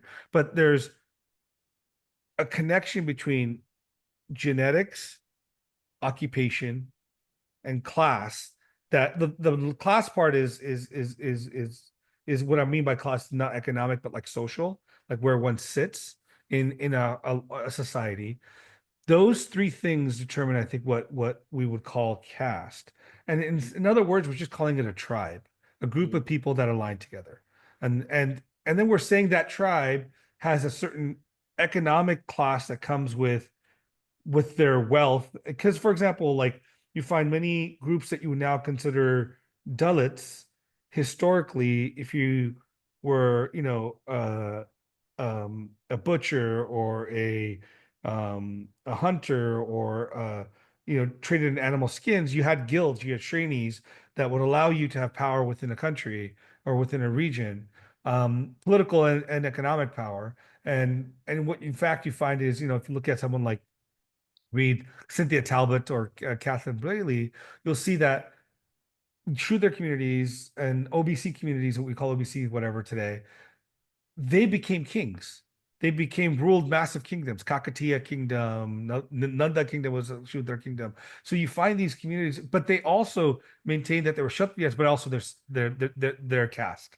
It's complex Morris, right? Yeah, it's very, very complex. And like one thing I think, like one thing I'll always acknowledge, and it's just like a fact of matter, like there's obviously some vertical oppression, but Yeah, like every single society is hierarchical. You right. know, that's how it is. There is, I think, it's so much variation. Like the point you made about many Shudra communities identifying as Kshatriya, there are even some Shudra communities. I think his name was Bromila uh something V Reddy. He was a king in some Mhm. Telugu land. And he wrote like, I'm a proud Shudra because I come from the divine lotus feet of Vishnu. Yeah. You have cases like this. Um, it's just caste is it's a much more emergent phenomenon Mhm. than like something I think, someone just dropped a pyramid and decided, hey, we're gonna arrange you guys. It's way, way more complex, more of a web. There's definitely, like I said, there's definitely a vertical aspect to it. Even I think Tavernier, this French traveler, again, you could go to India, they saw that this is where I read this, but he notes this Shreni phenomenon. He notes a very rich either tailor or leather worker who Mhm. came from an untouchable caste. He was very rich, but the thing was, it was difficult to generate, say, generational wealth for them because they could only stick to that type of work. So their kids could not go into any other type of work and things like that. What year I was that? think I think in the 1700s or Okay. 1600s, maybe 1800s, but around that later time. So you will see this maybe these vertical oppression aspects, but you're also going to see like, these people become kings or Shudras become kings or even them getting like being rich is still an achievement in itself. Yeah, you might not have that class mobility, but that's not slavery. But so the class mobility thing is also very interesting, right? Historically, too, most people, until you get to the industrial age, right, could not have class mobility. Yeah, Just not going to no. happen, right? Like in especially medieval societies and pre-medieval societies, like where do you go learn a new trade? Are you going to another family and that family's going to teach you and bring you in? I mean, if I'm like a leather worker and my skill set is like on point and I'm able to kill it, am I going to teach someone else so they can go do it, or am I teaching my kid and passing it on to my kid, right? Like so, like hereditary ability in pre-industrial, pre-modern society was the way to maintain and build wealth, right? You couldn't go take that wealth and go become something else. It just didn't make sense historically. And it happened, but very few and far between. Now, the only time it would happen is when things happen en masse. Like, like when one community decides, you know what, we're no longer going to do this on this thing anymore. We're going to do something else because we've built this wealth. We're going to let these small groups of our own people do the leather working. We're going to take our money and go trade, become tradesmen, right? And suddenly, like you shift, like then your Varna shift. I mean, your Jati shifts over time. You have like the let's call it the Jati drift, in some sense, right? But that's what I'm saying. It's like we take these modern categories and we place them on the past and say, why aren't you doing what we're doing today? Why don't you have the mobility we have today? Now, not to say that the oppression that look, oppression was there. No one, anyone that denies any sort of oppression and thinks about this golden age of Varna, Jati, beauty is off their kilter, right? But I do think it's somewhere in between super oppression and super lovey-dovey, Yeah. like perfect golden age. And I do think on the whole, India, what strikes me is why don't we have in 2000 3000 years any real indications of peasant revolts, slave revolts, especially when you have the massive people that apparently are oppressed, right? Like when you look in the West, you find slave revolts constantly, you find peasant revolts constantly. Where does that happen in India? Like, I've done a pretty good survey of Indian literature, and unless I'm missing something, and that could be, I don't find like the communities below that are apparently constantly oppressed daily and all the time rising up to to take down their kingdoms or communities. And I wonder why Yeah. that's missing. I mean, I think part of that is definitely number one caste. Like all the peasants or a lot of peasants are of different castes. But like you said, I think there is an outlet for mobility. A lot of these peasant castes, they militarize. Yeah, So eventually, you can't really ignore a bunch of people with a bunch of swords yeah, uh, forever. Eventually, they're going to take over. So there is always that outlet for militarization or mobility. I think from a cynical point of view, I do think caste in general, because it divided all these peasants, it's difficult to, unite into one. But that mobility part, it's just true. Like we have recordings of so many of these kings who come from these, lower caste backgrounds. And yeah, it just buttresses the point that like caste is an extremely complex it phenomenon. is. And by the way, it's not that they should become kings. They become super wealthy merchants, super wealthy business Yeah. people. And then we have epigraphic evidence where, this quote unquote Shudra or whatever jati he belongs to is donating so much wealth to build a temple or a hospital or a granary or whatever they're doing. And you see that as part of like society's built together to be cohesive. And I think part of the issues that we have today is like with equality labs and the way we approach Varna or even Jati or whatever, is that it's a zero sum game almost. Mhm. And you're like, one has, and like you said, it's antebellum South. I mean, where do you see that? And yes, you'll have stories. In fact, like the stories themselves talk about like, if it's Tukaram or Chokarmela or all these Alvars in the South or wherever it is, like when there is a person that's oppressed, a community rallies around them, especially if they're spiritual, right? And Yeah, there's something there. I think that's one of the biggest things that's missing in this narrative is that a lot of people from oppressed communities, say like Ravidas, as you said, Yeah, Tokamela, um, a lot of the Alwars and stuff. I think there was a guy in Tamil Nadu named Nandanar or something yeah, like yeah, that. Yeah, so there's people from all these different oppressed communities. One of their outlets out of this oppression was, religion, was spirituality, was like yeah, Hinduism in proper. Like Vitala is a Hindu god. yeah, It's a version of Vishnu. Ravidas, he was a Vaishnav. yeah, It's very, very explicit in terms of that. And you see this just everywhere.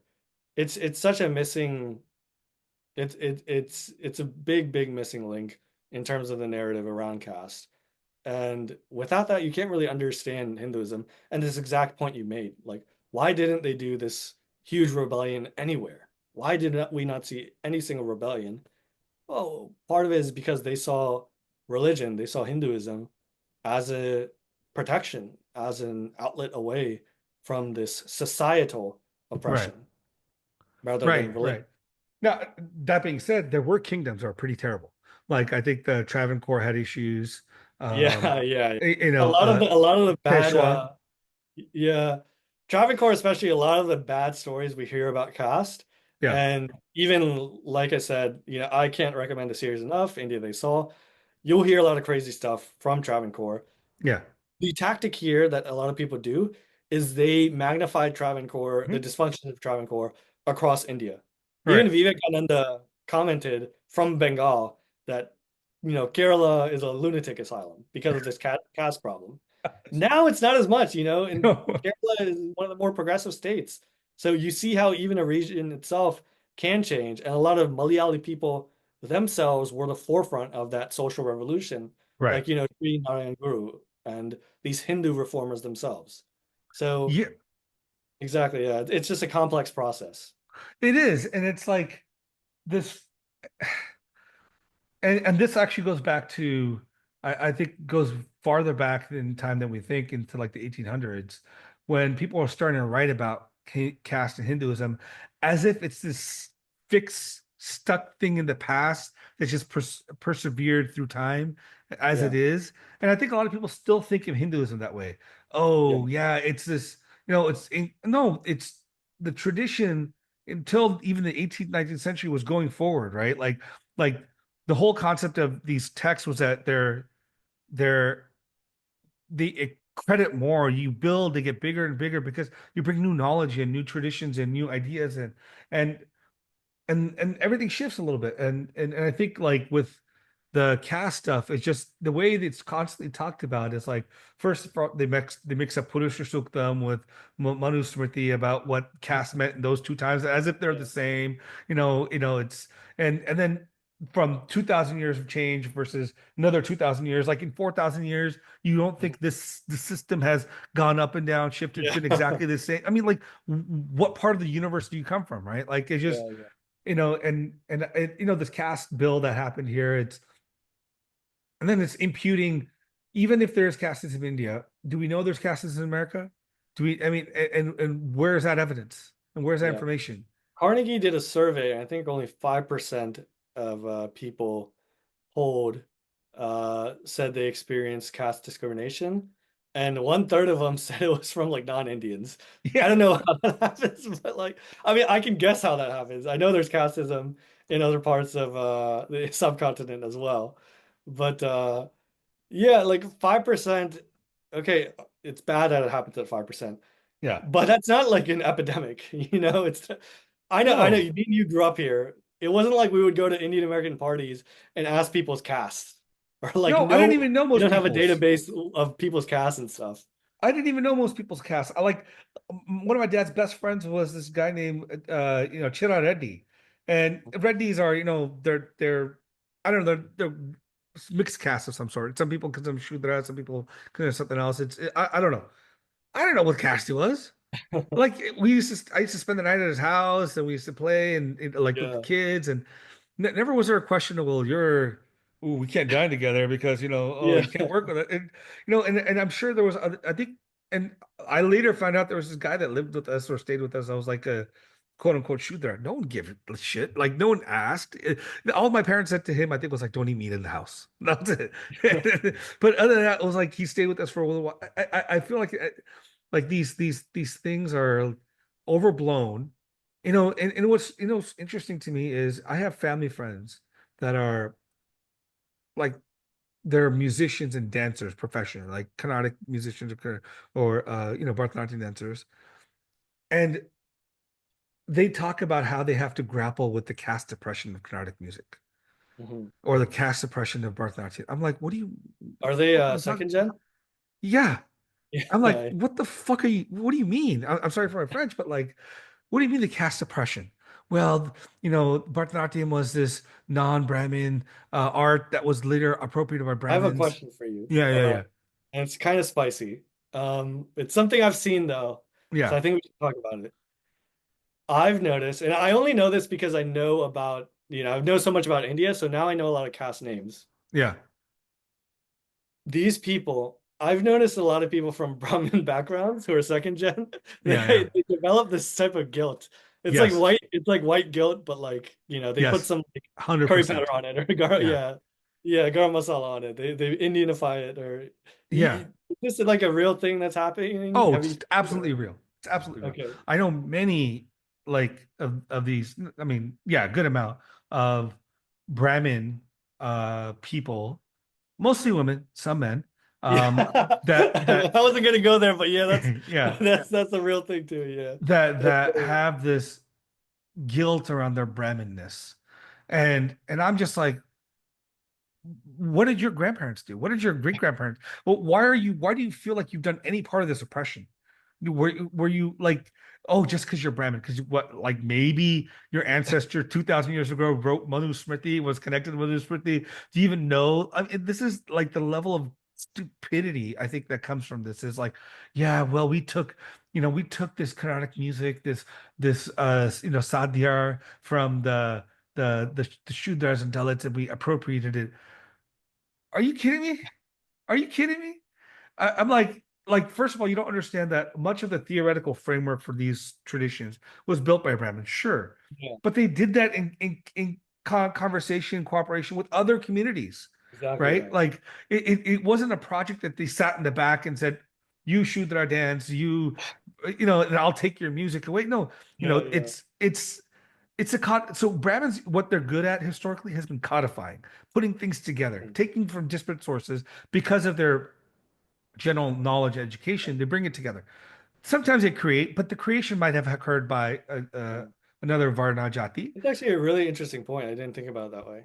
Right. So this is like, for example, like Ludo Rucher, when he writes about the Dharma Shastras, he Mhm. talks about the Dharma Shastras for a large part are not law books the way you think of law books. What they Yeah. do is they take the maxioms of other communities and preserves it in a Mhm. text so that, when Manu says, like, for example, what Luder is actually a really beautiful point is Manu has three different laws of inheritance.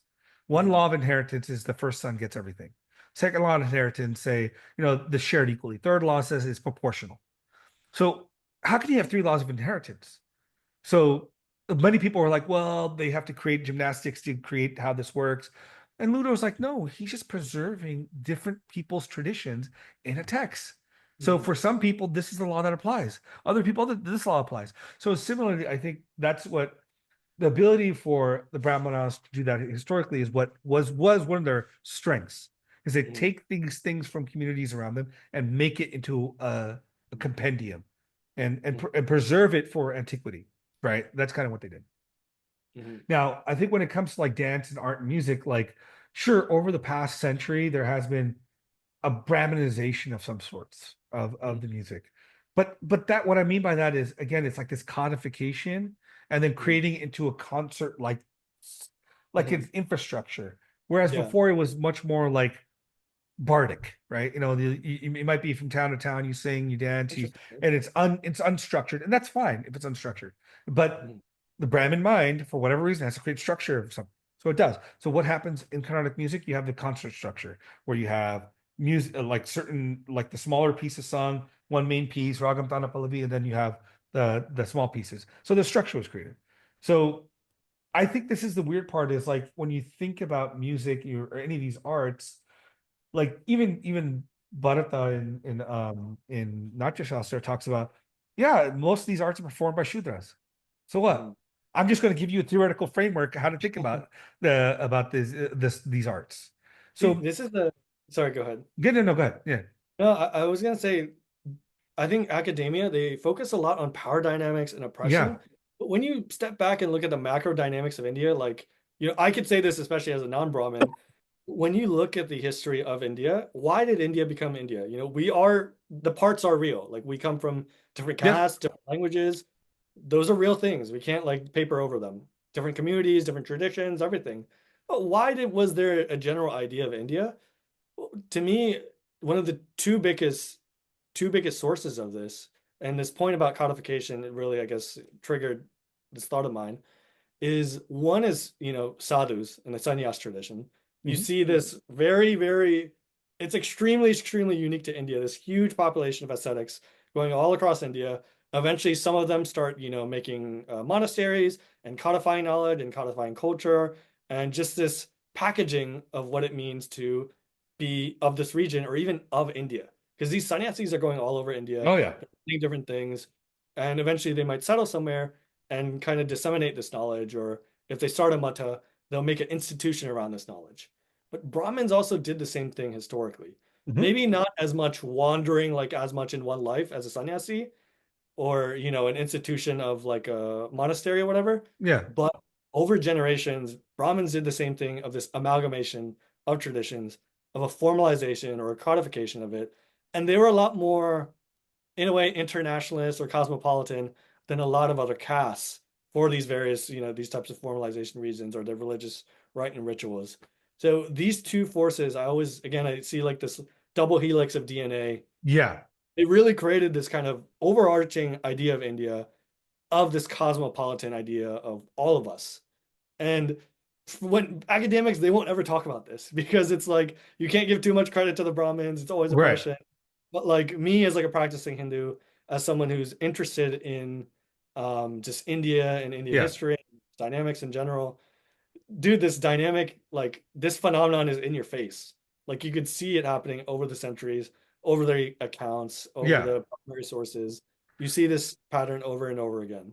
So here's, there's a couple points where I think is really interesting here. So on the Brahmana side, what you do find is a lot of literature and actually even epigraphic evidence asking a king asking for Brahmins to be brought down Yeah. to a region, right? So we don't have enough of these kind of Brahmins. Please come down. We'll pay you. We'll give you Agraharam or Land your grant own, and stuff. yeah, land grant. You can stay there, whatever it is, and that happens decently regularly. And the flip side is also like the sadhu point is very important. Is those sadhus, significant portion of them come from non-Brahmin communities, Yeah. right? And actually, I would even say this is just my utter conjecture. They're actually going to come from non-Dvija communities, Mhm. meaning like not Brahmana, Vaishya, or Kshatriya, but probably Shudra and those communities. And they do go around freely across India, and anywhere they go, like if you're wearing the orange aqua robes, you're going to be treated with some level of respect. No one's going to ask your caste at that point. No one cares, Yeah.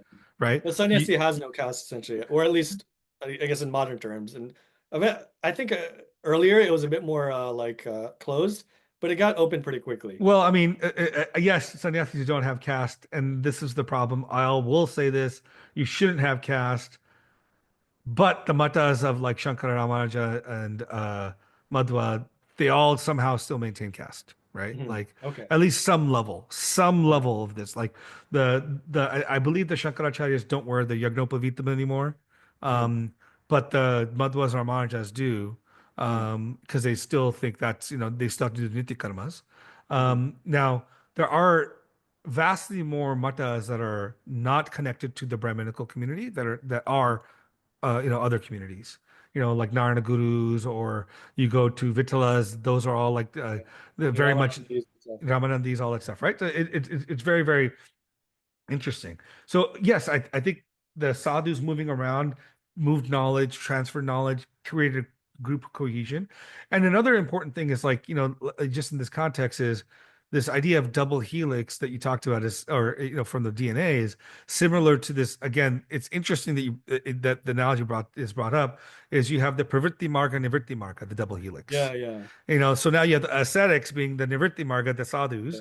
and then you have the Brahmins being pravritti marga, Wow, and that's they're genius. That's awesome. yeah. Yeah. And then on top of that, even for me, I think about this is like the idea of India as a whole, as a group of one civilization, is found from one Brahmana, who Mhm. is Chanakya, right? Mhm. Kautilya, who comes up with this idea, and the other one is Vyasa, Yeah, deeply, yeah. who himself is this weird Kshatriya, Shudra, Hybrid.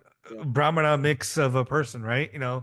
And it's very interesting because the reason I say it's complex is although Satyavati is born of a fisherman, her Yeah, father is actually a king. But yeah, I've heard of it. so it's very interesting how these like dynamics are played out in Mhm. this even in this story. And the idea of Bharata, right, itself is from Vyasa, this Yeah. great land. And it is again Vyasa who plays a dual role. He is also he's grihastha insofar as he has three kids through Yeah.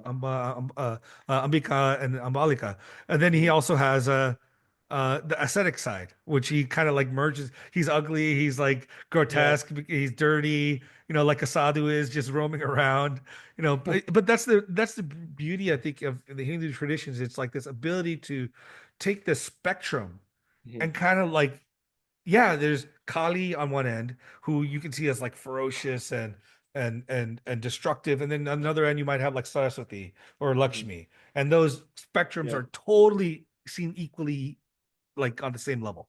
Yeah. I think that's definitely a Hindu thing, being comfortable with duality and like just diversity in general, Yeah. even within one person, as like the example you gave.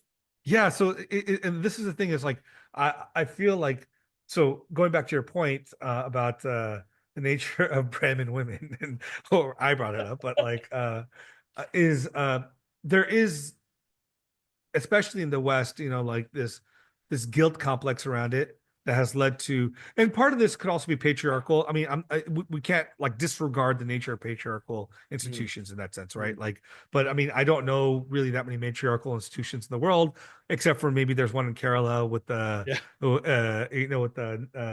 Nambuthiris and Nayars and whatever. Ours, yeah. And then there's like a, few in Africa, I think, few in like, Southeast Asia and Latin America. But the issue with patriarchy is, I think, something that I, I feel it's like the issue that people have with Brahmanism or Mhm, Sanskritization is a better term, right? This idea that let's put that cultures and societies trying to align around certain hierarchies and what they find to be more conducive for their growth and development, right? Patriarchy made sense for most of human history for the reason that men went out and fought and died and whatever it is, and mhm, and biologically we're different and we're made more for that kind of violence. Like when mhm. violence was necessary, patriarchal societies make sense, right?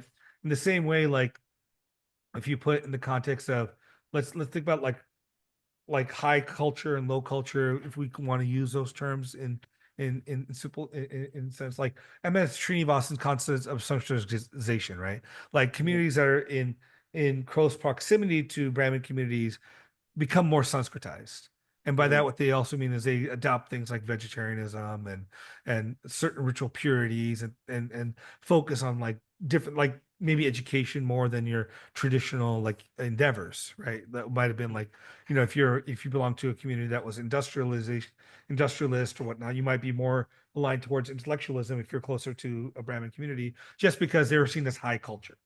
Yeah. um, so I think the sociological forces sometimes, like, especially when I think about these activists and these guilt-ridden Brahmins, is like you take something that's a very descriptive nature of what's happening in the world, and you somehow have to make it about yourself, and like it's like this is what's happening, and you're part of this It is kind process. of narcissistic in that way, yeah. Yeah.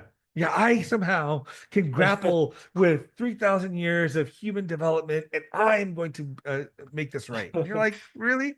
Yeah. Yeah.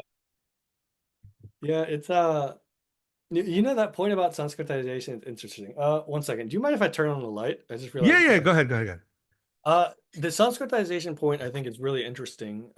One thing, so I've experienced or I've observed from Gujarat, from what I know, is you see this phenomenon, I think in like the 16th to 19th century, or yeah, 16th to 19th century probably. We have a lot of these Vaishnav saints going around, or these sadhus going around, Yeah. all these different sampradayas. And what they did is they basically created these overall like Vaishnav norms, Hmm. or even some of the Shaivite people. You see this general trend of a lot of Gujaratis, regardless of caste, being vegetarian. A lot of very similar, I guess, ritualistic stuff. A lot of very sampradayik focus in terms of Gujarati Hinduism. But like I think this kind of goes back to my earlier concept about this, the sadhu or the sannyasi and the Brahmin. You see you see Sanskritization also happening with these sannyasis. Yeah. And I believe that also happened with even probably early Buddhist missionaries and stuff, where they would kind of spread this Sanskrit culture, some of these norms, probably even Vedic ritual. And I think a lot They of did. people they So did, yeah. A lot of people so won't like to admit this, where do but you where do you get in Japan? Why are they doing homas in Japan?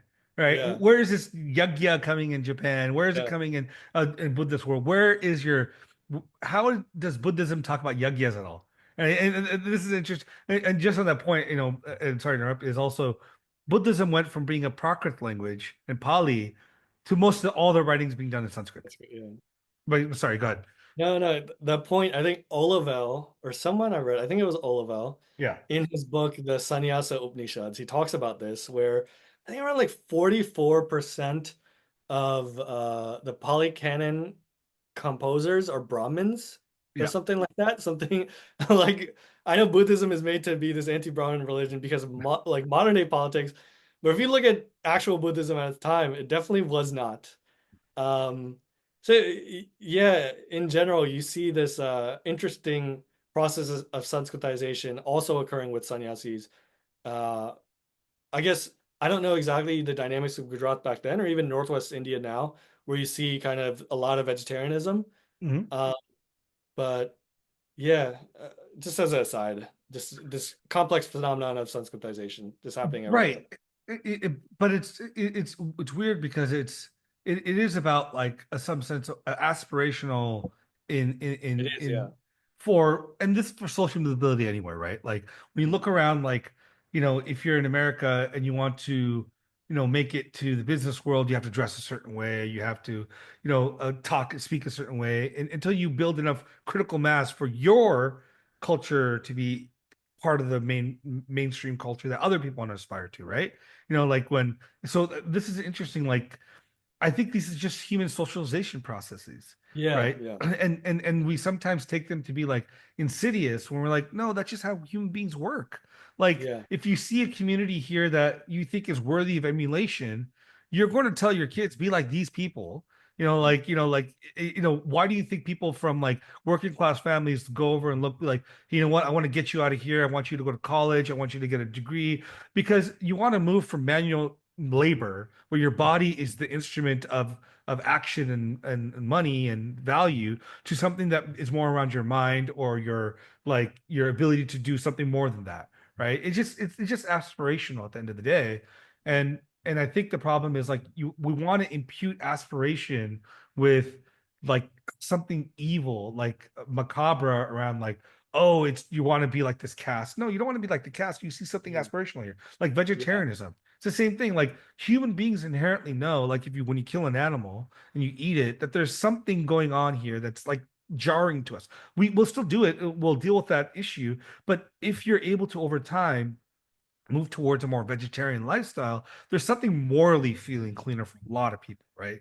And I think that is playing like I think that's just part of human condition. yeah, So this idea that vegetarianism is Brahmanism is like even stupider in my head. It's yeah, like, and then people get angry about these terms in India, pure vegetarian. I yeah, mean, like all they're saying is nothing here is touch with animal like yeah, body parts. Not like it's pure vegetarian, like you're like a pure person. It's just yeah, yeah. so how do you think these, by the way, these caste dynamics, if at all, play into the diaspora Uh, or Dude, our understanding of each other? I guess I'm millennial. I guess we're both millennial. I'm Gen You know, Z. it, I'm it I'm Gen never X, I really. think. I'm Oh, Gen X. okay. I'm 45, man. I'm old. Oh, gotcha. You look younger, don't worry. Oh, please. But I don't know. It just doesn't play a role for me, at least. I never see caste amongst friend groups, or we don't really discuss it or anything like that. I think it plays a role in maybe some first gen people. Sure. I've heard of some like some Ready or like some Telugu groups. They'll sometimes do like caste festivals or whatever or community things. I think I recently saw so there was some Patel volleyball tournament Yeah, yeah, in yeah. like Texas or something. This is the first time I ever heard of it, and I never heard of this type of stuff growing up. You never So took part in the Patel conventions? no, there's Gujarat Samaj and stuff, but there wasn't any caste stuff. It's funny because like I have a lot of Patel friends, and there'd be like Chobis Gaon versus Panch Yeah, Gaon, and that kind I of think that's a village thing. yeah. From what I know, I always understood that to be a village thing. I Like, think it's a village thing too, but yeah, yeah. yeah, But it's like yeah, the type of Patel you are.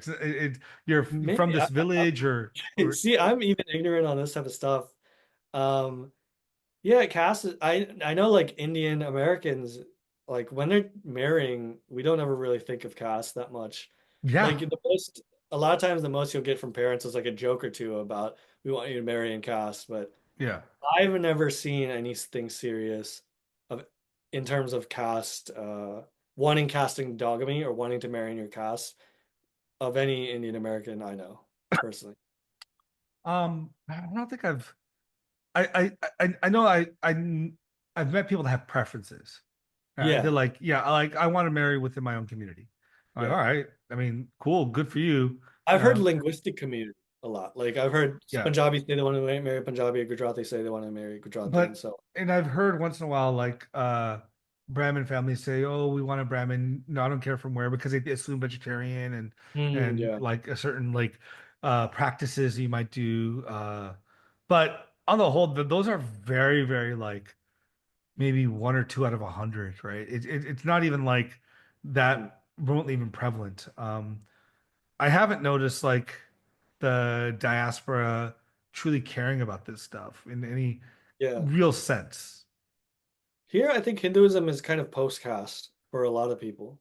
Yeah, Uh, I think sampradayas or general practice is what I've seen in terms of people practicing Hinduism yeah, as like a religion, I'd say. And I don't mean like Hindu like going to Diwali once. yeah, Like, yeah. that's going to Mandir on Diwali once and that's it. Like, okay, you could call yourself Hindu. I'm talking about like practicing Hindu, like people who maybe actively do rituals or prayers or even I don't know. And it's not really like a demarcation. I'm trying to like a black and white.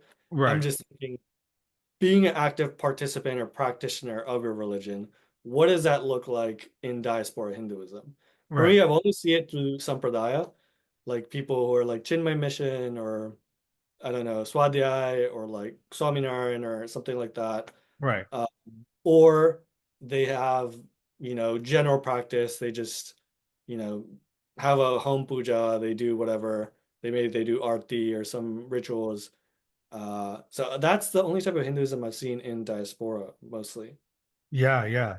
So let me ask you it's connected to the diaspora, and I think the past few months we've seen this uptick on H-1B attacks and kind of like hating on Indians. What has been your experience in this? Hmm. Uh, Part of me likes it better when we were kind of invisible, when we were younger and like Apu was like or Harold and Kumar, those were our representations. All right. Um, and this comes off the back of I think a really, really rapid rise. Like in the past few years when you see Kamala Harris, Vivek Ramaswamy, all these tech CEOs and everything. And then all of a sudden, I think what really broke everything was first when Elon took over Twitter and did like pretty much total free speech. So Yeah. now you have 10 people just saying whatever they want. And but what really was like the trigger point was like, as you said, that H1B fiasco with like Sri Ram, Yeah. Krishnan, and not his fault at all. Like he's just No. like some Indian dude. But I think these internet racists just went absolutely crazy after, and it's just been like I don't know, deluge. So part of me, it is really dismaying. Like obviously, I'm on the internet. I produce content on the internet, so I know you gotta have thick skin on the internet Hmm. even before this. Now, as an Indian, it's even more. Like you'll just randomly get, especially if you're a bigger account, you'll just randomly get like hate stuff in your mentions for like, something completely unrelated. Um, so it's sad, but the good side, and again, this is me being cynical. And I think I'm cynical in this type of stuff because I studied politics so much. Right. But there is a harder Indian American identity emerging because it's like, dude, like no matter where I come from, Yeah. uh, as soon as they see my face, I'm gonna get called a slur on the Yeah. internet. Pajit, right? Yeah, Constantly. exactly. I'm gonna get called that. That's all I'm gonna be, no matter if I say, "Oh, I'm Punjabi, I'm not Indian." Like the Kalistanis are the funniest because like they look the most stereotypically Indian. Like they got a turban, beard, and their names might end with Jeet or something like that. Yeah. But they call Like, everyone else Pajit. You're yeah, like, yeah. your community So, has the name Jeet everywhere, you know? yeah, and obviously not like all Sikhs or Khalistani or anything like that, but Yeah. it's funny with a lot of these Khalistanis, they'll end up in that bucket. Um, but yeah, no matter where you come from, dog, like if you look Indian, you're gonna get all the bad stereotypes with it. it's so interesting because we cannot run away from our Indian Yeah. identity. Yeah. It's gone. It's done for. Again. Okay. So no, but so in this context, it's what is it that you think is yeah, we could say it's just simply racism, but I think there's something more going on than that, right? Like Yeah, it, it's very it's deep. it seems to me that people have this first. I mean, I obviously I think part of it is their base base is racism.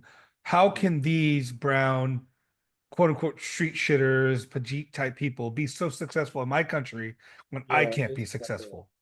And you're just, and I feel like that is like the crux of like the Yeah. issue is like their own self hatred for the fact they're Yeah. not successful.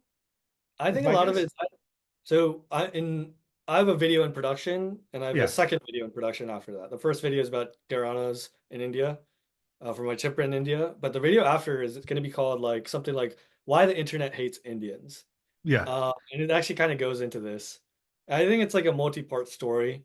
Um, the backdrop is, I think, I'm not blaming Indians here. I'm not blaming India. It's geo.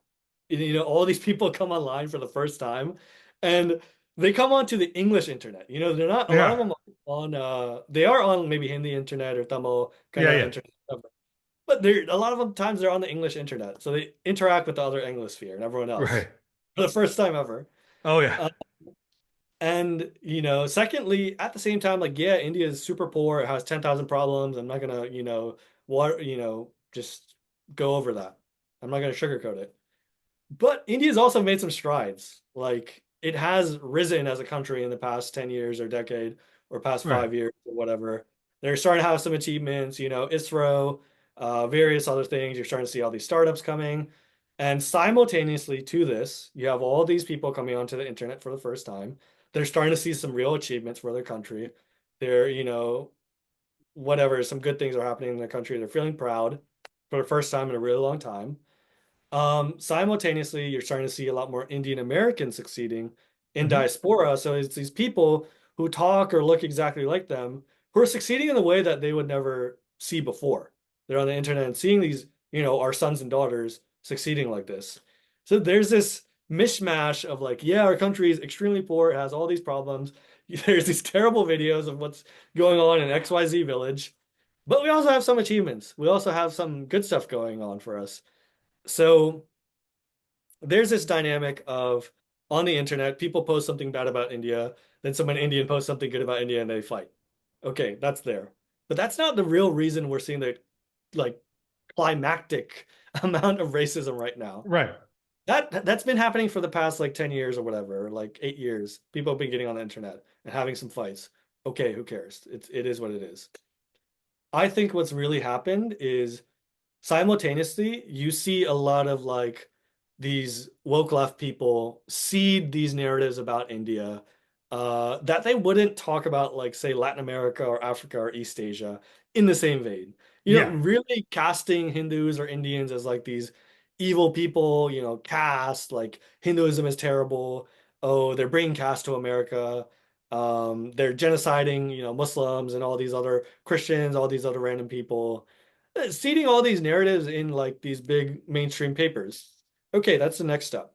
That's the next layer, we'll say. There's the geo, all these people coming on the internet, some pride happening, them getting into some fights or whatever, just some discourse. Now you have the next level of woke left people kind of mainstreaming a lot of these talking points about India in big papers. Yeah. Then the final step, and this is the real big thing, what you were talking about, is okay, X is now free speech zone, whatever. And you can say whatever the hell you want. So now you have all these like internet racists uh, coming onto X and these social media sites. They start to see all these Indian Americans succeed, and they start to lift talking points from newspapers or websites that they hate. Like, when's the last time you saw some MAGA person or like, some far right person source the New York Times Yeah. for Yeah. their or source Washington Post for their talking point? But when it comes to Indians, they're happy to do that. They're sourcing all this kind of BS about us, all these narratives about India and Indians and caste and Hinduism and stuff from these woke left or far or left wing newspapers. They use it to attack Indians, and that is exactly as you said, it's why you said it's, hey, these people are like almost subhuman, you know? They're like, think of us as some people who are, like 82 IQ or, Yeah. not even like fully human or not fully just competent. They think like Satya Nadella got to CEO by nepotism or something crazy like that. Um, they think, all these achievements of Indian Americans, it's just through connivingness, it's through caste, or just all these crazy, almost anti-Semitic like Right. conspiracies about us. And I think it's particularly vicious because there is this organic element, not from like the woke left or not from all these Indians being online. It is within the American right wing, especially the far right or identitarian right, of this idea of like biological determinism that Indians are, as I said, like genetically inferior to the white race. Right. Or Hinduism is like this barbaric, crazy religion that always posts like pictures of Kali or whatever. Yeah. Obviously, there's context to that. Um, so there's this racial element of like this almost like scientific racism that happens towards Indians that they're like, it is just as simple as subhuman. They're not like Yeah. fully at our level, essentially. Plus this religious, bigotry that's also there. And when you combine that and it's like, oh, so these people should be like, they should be like cleaning our floors or toilets or like Right. they should be at the bottom of our hierarchy, but they're not. They're doing really well for themselves. So they have to create these like schizophrenic like conspiracy theories about why these people succeed, and it creates like this crazy like I don't know, just this enragement in their head. And we're Right. brown, and we look very different than other people. We have different habits. We eat different food. Many of us talk different. We are very, very different versus, say, other communities that have succeeded, like Jewish people or a lot of East Asian communities and things like that. We are so different in your face that you cannot ignore it. We're the most well, I like to tell people we're the most different to white people that are Christian that anyone else can be. We are Yeah. Yeah. polytheists, or potentially polytheists or monotheists or monists, whatever. We're not exclusive monotheists. Yeah. We have practices that are very different from theirs, traditions very different from theirs, a religion that's unconnected to theirs, right? At least Muslims can be like, hey, we have Yeah. the Jesus we Believe one God. worship, there's something there. We don't have that. We're brown, yeah, I feel like he's just very, very different in that sense. And but these are all somewhat superficial differences. Some of them are. I mean, for the most Mm. part. I mean, but I think what strikes me is what they end up doing is also think that if America is on the ascent, this would not also be the case.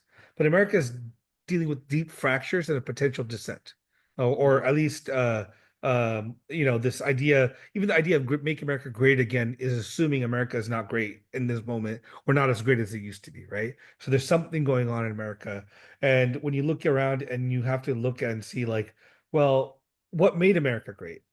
And then you're like, it was us, the settlers, the white people, right? Like, so the fact we're not doing great anymore is because all you fucking brown people came to our country and have taken our pure white culture and diluted it. Just the Yeah. same I bullshit think I think nonsense. there's the economic part, as you're saying. Have you Yeah. seen South Park? Oh, of course, So they, forever. they took our gerbs, Yeah, except took our now it's gerbs. like, yeah, But now but it's like white collar people saying it. but it's the same thing the Germans said in when they met. I mean, when they discovered that German Sanskrit that we're all connected. Oh yeah, they read the Big Veda, they're like, oh, this shit's badass. It's cool. But how are you Indians like this? Oh, it's because you guys were deluded by from our pure Aryanness with the Yeah. the Dravidian people or whatever you want to call it. So and this strikes me as hilarious because when you look at the long thread of history for the past 2,500 years, right, of the history of the West and India and China. Angus McFadden, by the way, an economist, has done the work on this. He says on almost every metric, India, from, let's say, zero BC, I mean zero CE, to Mhm. roughly 15th, 16th century, was the biggest economic, social, and literary, force on Earth. Hmm. Right? Europe was there, but it was well behind. So Hmm. on this level, you're like, where's your European greatness you're talking about? Like this idea that it's your race. No, no, it's the cultures and the world and the opportunities we had made these countries these great. So like the fact you think less of us is indication of what you think about your own people. Hmm. And to me, that's like my big thing is like Indian Americans, Latino Americans, Black Americans, all, we've contributed significantly to America. And like now that you think America's on a decline, we're the scapegoats you want to push away. It's a weird mix. Yeah, I actually didn't think about this economic aspect, but you actually make a really good point because it does seem that there is kind of like an idea of scapegoat that this, these people are kind of ruining our stick here or something like that. But yeah, that's a really good point. Yeah, it's I hear this from like the Canadian groups too, talking about it. Like, because I remember I was on a space once and I said, okay, okay. I said to this guy, I said, I become Christian.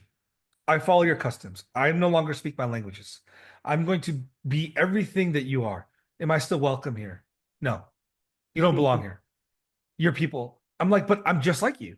No, you're not. I'm like, but I just gave you examples of every single thing that I will do exactly what you're going to do. And but that's the core of it is there's this sense that many people on the right, not many, so let me rephrase, at least a portion of the right thinks that the West, America, Canada, and Europe is only for who they consider white. And again, that term is so amorphous and ambiguous. It like means nothing. Like, what does Anglo-Saxon have in common with an Italian or with a Greek or with a, like cultures are vastly different, and yet you want to treat them all the same. I think this is kind of like this myth making we're Yeah, talking. Like you and I, we probably didn't hear the term heritage American like yeah. I've ever heard that. in the past like Never heard this in the past before. like 2 years. But Yeah. now these people who they say heritage American, they really, really believe in this concept. Like they are very attached to this concept. It's a very small community. I think, as you said, like in a lot of conservative spaces, maybe I'd say in real life, I don't think you see this type of like racism and stuff. Like even No, recently, yeah, even recently with like the elections, you see all these, I don't know, like POC or non-white people are turning out for Trump. sure. You could see in their organizations a decent amount of like representation from non-white people. I think this is a this is an online thing, but in America, the issue is, and this is the difference between American and Indian politics. Since internet penetration in America is so much more deep and so much more integrated with real life, it's a bit concerning that you see, yeah, there's this online section of racists. They're like, they Mhm. don't show their faces half the time. But they increasingly, they're willing to show their faces. And that's a bit like, that's when it starts to concern you. I think recently I saw some videos of like some uncles or like I'm pretty sure yeah some uncles being harassed or some like dude being harassed in a gym who's just like lifting or something like that. You start to see these real life cases and you're like, damn, that could be like, you know, my parents or my Mhm. kids or my friends. It was like that Probably nurse wouldn't that was mess with like attacked in Jersey or something in Florida. I forget. She was attacked yeah, by. yeah, yeah. When you start seeing this stuff leak into real life, that's when I think it starts changing. Otherwise, for me, I was in the camp that, dude, this is all online. Like, we don't need to worry too much Yeah. about it. We're gonna be, we're gonna be straight. It's fine. Now it is a bit more concerning, and I think um, one other factor I know as someone who's like, from the DC area is how wokeism really one of the ways it really leaked into the left in general is via interns. One is activists and a few other aspects, academia, but a lot of it is also interns. So interns would interact with their congressman or woman and they'd start like funneling in these ideas. This is again a natural process. It's not like, a conspiracy. I mean, in their head, it's like, yeah, we're definitely going to do this, but it's not like a, this big conspiracy. It's just a Mhm. natural process. This is kind of happening on the right now in Republican circles, where a lot of these kids who are coming into intern positions in the Republican Party on the Hill Mhm. in DC. they are coming with this package of a lot of these more extreme right-wing ideas, in some cases, these identitarian ideas about, uh, say, Jewish people or Indian people or just colored people in general. And I think the fear is we're going to start to see a leak of this type of stuff in a similar vein that we also saw with like wokeism. But now it's going to be like this whatever alt-right type stuff or woke right. I think woke right is a better term because a lot of these people they hate being called woke right. So it's like, it's kind of like a dig at that point. Um, I think we're going to start seeing a bit of that as well. So I think Indian Americans, they got to be vigilant. I think there is space definitely on the right for Indians in general. I think most Indians still vote Democrat, even in the Mhm. last election, but we saw kind of a 10-point shift or some type of larger shift towards Republican candidates. Yeah. Whatever side you're on, I think an Indian American, as an Indian American, I think they just need to have their eyebrows up and they need to really be very firm in this idea like, hey, as an Indian American, you need to watch out for your community and you need to know about malcontent forces, not just on the other side, but also on your side. Right. And you need to kind of there was that story about Gavin Newsom and the caste bill. You probably heard of it, right? Where the donors kind of shook him down. Oh yeah. Essentially, like the caste bill went on his desk. Everyone thought it was going to be passed at that point. Why would he reject it? But he had he had a hand on his shoulder or he had some words in his ear about financial consequences from some donors. Yeah. And he wrote it off. And he was being a smart politician then. I think that type of stuff, as well as just general Indian American activism, it's going to be very important on, again, both sides of the aisle Right. to ensure that we don't have to deal with any of these like leakages from these extremists on either side of the aisle. Right. And, the only place that I think I would think and struggle around this is if I had any belief that the caste bill was real and based on truth. Hmm. Like if there was really these concerns in our community that couldn't be addressed by the current laws we have, then Yeah. I might be like someone like, hey, let's consider this. But Hmm. the reality is I don't see it. And I think Yeah. this is, like you said, like a malicious ploy, and it's a tactic used to demonize. It really is to demonize Hindus.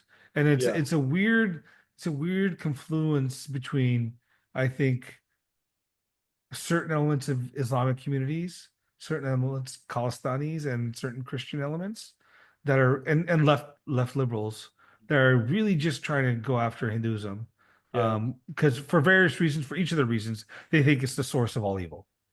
A lot of diaspora politics is grudges from back home, Oh, especially on the left. Yeah. Almost exclusively it's that.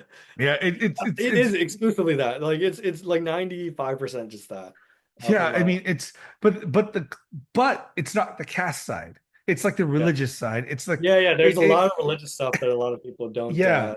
yeah. It diasporic. I mean, the other thing I was going to ask you is like, I think our generation, the second generation, um, we're not as in touch with our Hinduism as our obviously our parents' generation Yeah. is. And when I go to temple, I see a lot of or mandir. I it's mostly first generation, meaning either my parents' generation or like the first generation coming in to the Yeah, who US. just yeah. Yeah, not so much like people like us. Yeah, yeah. So where do you see Hinduism for the diaspora? I mean, the second generation diaspora. Does it matter? Is it going to die away? Is it just going to be something that's going to be like you do Shabbat on Sunday and you're done, and therefore you like when I look at Hollywood and they celebrate Diwali or whatever holy, it's just fucking nonsensical reason to party for brown people, Yeah, and yeah, it yeah. It's exactly that. and, Yeah, and it's like, oh my God, I get to wear Indian outfits and dance, and they're like, fuck you, dude. Like you, like I have a lot of friends in the entertainment industry, Mhm. and I'm just like, you guys are the biggest grifters I can think of. Because what you want to do is use your Indianness to get on screen, but you don't Yeah. do a goddamn thing for Hindu, what it feels like to be a Hindu or Indian. It's just Yeah. like put on the outfit and dance. Yeah, yeah, yeah. Yeah, I think from what I've seen, amongst my gen, I think the only path, the only like cultured or like even practicing, most of the practicing Hindus I know are people who go to a mandir or like Swadhyay or like Chinmay mission Yeah, regularly. Like there has to be almost like a Sunday school type of aspect, yeah, where you mandirs need to give reasons for kids to show up, even if that's like adding like a basketball court yeah, in the back of like their temple. That I know so many people who started going to mandir because there was a basketball court at the back of mandir. yeah. Like so many people And you go just get to play with your friends. yeah, oh, Sunday, let's play some ball. Like, oh, but after, there might be some food and okay, well, yeah, we're already here. Let's sit in like Yeah, services or sabha or whatever.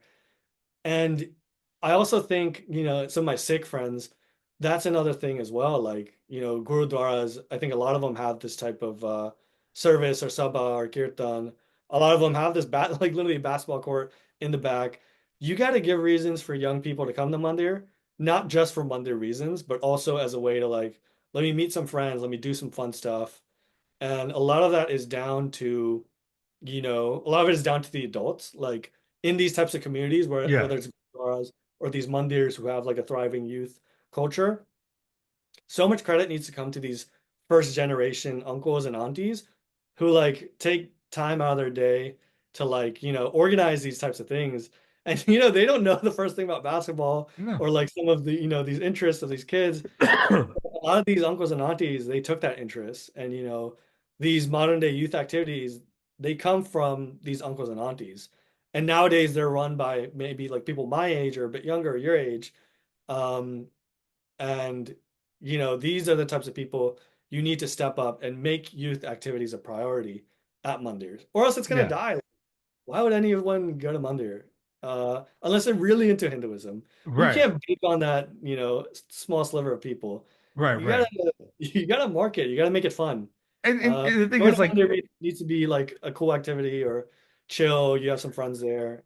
It and has the to thing was like at least with church and mosque, it's a communal thing, yeah, right? So exactly. you go in, you might hear a sermon, and there's something Hinduism. You just like you roll into a temple, you do Yeah.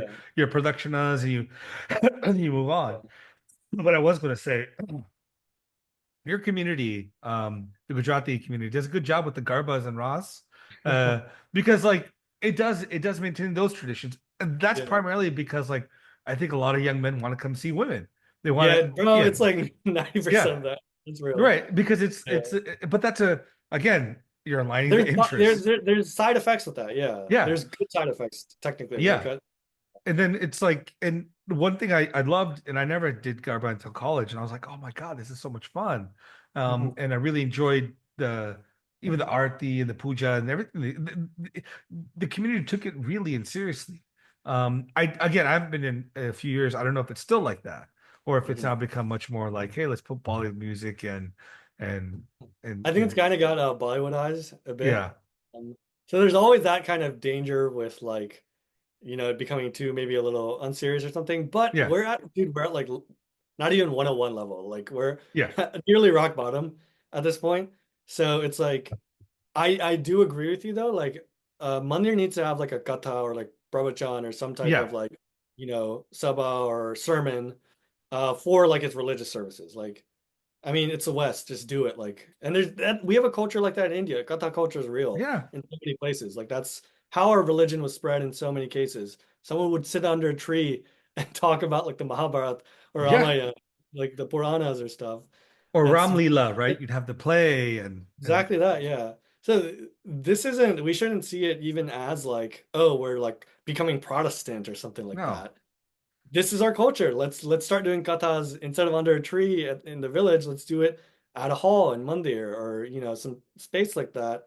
So you got to combine that. You got to combine like that sermon or katha culture with let's also have some fun stuff at Oh Mandir. yeah, yeah. Have people come in, give Maybe in a them some kabaddi food or tournament, something. you do some Yeah, yeah, like a kabaddi. volleyball tournament, something. Yeah, exactly that. Make it a fun Yeah, place, yeah. somewhere where you really take something back. I think the ethos of the Mandir in India, in the historic Mandir, needs to be brought and modernized in the American context, right? Where it's a communal gathering place, not just for older people, but maybe have businesses there, stalls and food, and you have games, and I mean those are things like bring people together, Yeah, yeah, and they did that in the past. So why wouldn't we want to emulate that and modernize it for ourselves today? And I do, my concern is once we have less and less immigration from the subcontinent, then like, what is Hinduism in this country going to be? yeah, And are we as a community just going to become deracinated, like brown white people, right? yeah, yeah, And not to say that there's anything wrong with being white, but it's just the question of, you know, we have a unique and beautiful culture that has value that is worth engaging with. Like yeah, you could merge that culture very easily with democratic principles and the foundation of the United States government and constitution in a really beautiful way, without having to become Christian, right? And I yeah, think that's and in some sense, I think Hinduism can be an antidote for the fanaticism and the exclusivism that Islam and Christianity bring to the table without losing that spirituality, that love of community and relationship. yeah, yeah. I definitely get what you're saying. Yeah. It's yeah. I think one byproduct of racism, though, is a Yeah. lot of Indians, especially Hindus, are going to get more interested in their Hindu roots because the identity hardens, and it's like, no, my people aren't like that. I'm actually study what my people are. Yeah. They're obviously going to go towards the good stuff because they want that validation. So that's kind of my hope. Well, not hope. I think that's going to happen. I think a Yeah. lot more diaspora are going to start getting interested in India because India is interested in them now. They cannot run away from, as we talked about before. You can't run away from being Indian anymore. Right. It's And yeah, especially if you're going to be doing business, India has become a bigger and bigger place yeah, to where your business might eventually want to go. yeah, Yeah. Well, cool, Akshar. We've done like 2.5 hours. I mean, this is yeah. a good time. Do you have anything else that you think we should cover or haven't covered? I think we covered a lot of stuff. Yeah, Yeah. it's an awesome conversation. Yeah, Yeah, yeah, super for sure. natural, flowing perfectly. So where can my listeners find you, handles on social media, stuff like that? So almost all, yeah, pretty much all the handles are the emissary co, or you could go to theemissary.co for my main website, which will have all the handles. If you look up the emissary on YouTube, I'm might be one of the first ones. So far, I've seen I'm usually the first person who shows up, but you can see my videos on there. Twitter, I'm the emissary co, so you can find me there. And yeah, Substack, you could find me there as well. But Okay. basically, the easiest way is if you go to theemissary.co, you'll see all my social media. You'll see where you could watch videos, follow me on Twitter, Instagram, check out my newsletter, everything. So yeah, that's the easiest thing. Awesome. Well, thanks for your time, Akshay. This is a great conversation, man. I really enjoyed it. It was long, long, what's the word? Overdue? Long overdue. Yeah, yeah, yeah. It was a lot of fun, bro. Yeah, awesome. All right, everyone. Thank you for listening to the podcast, and we'll talk to you guys later. Take care. Bye. पुष्पसुगन्धसुमलय समीरे पावन मुनिजन यमुना तीरे पावन मुनिजन यमुना तीरे गायति वनमाली गायति वनमाली मधुरं गायति वनमाली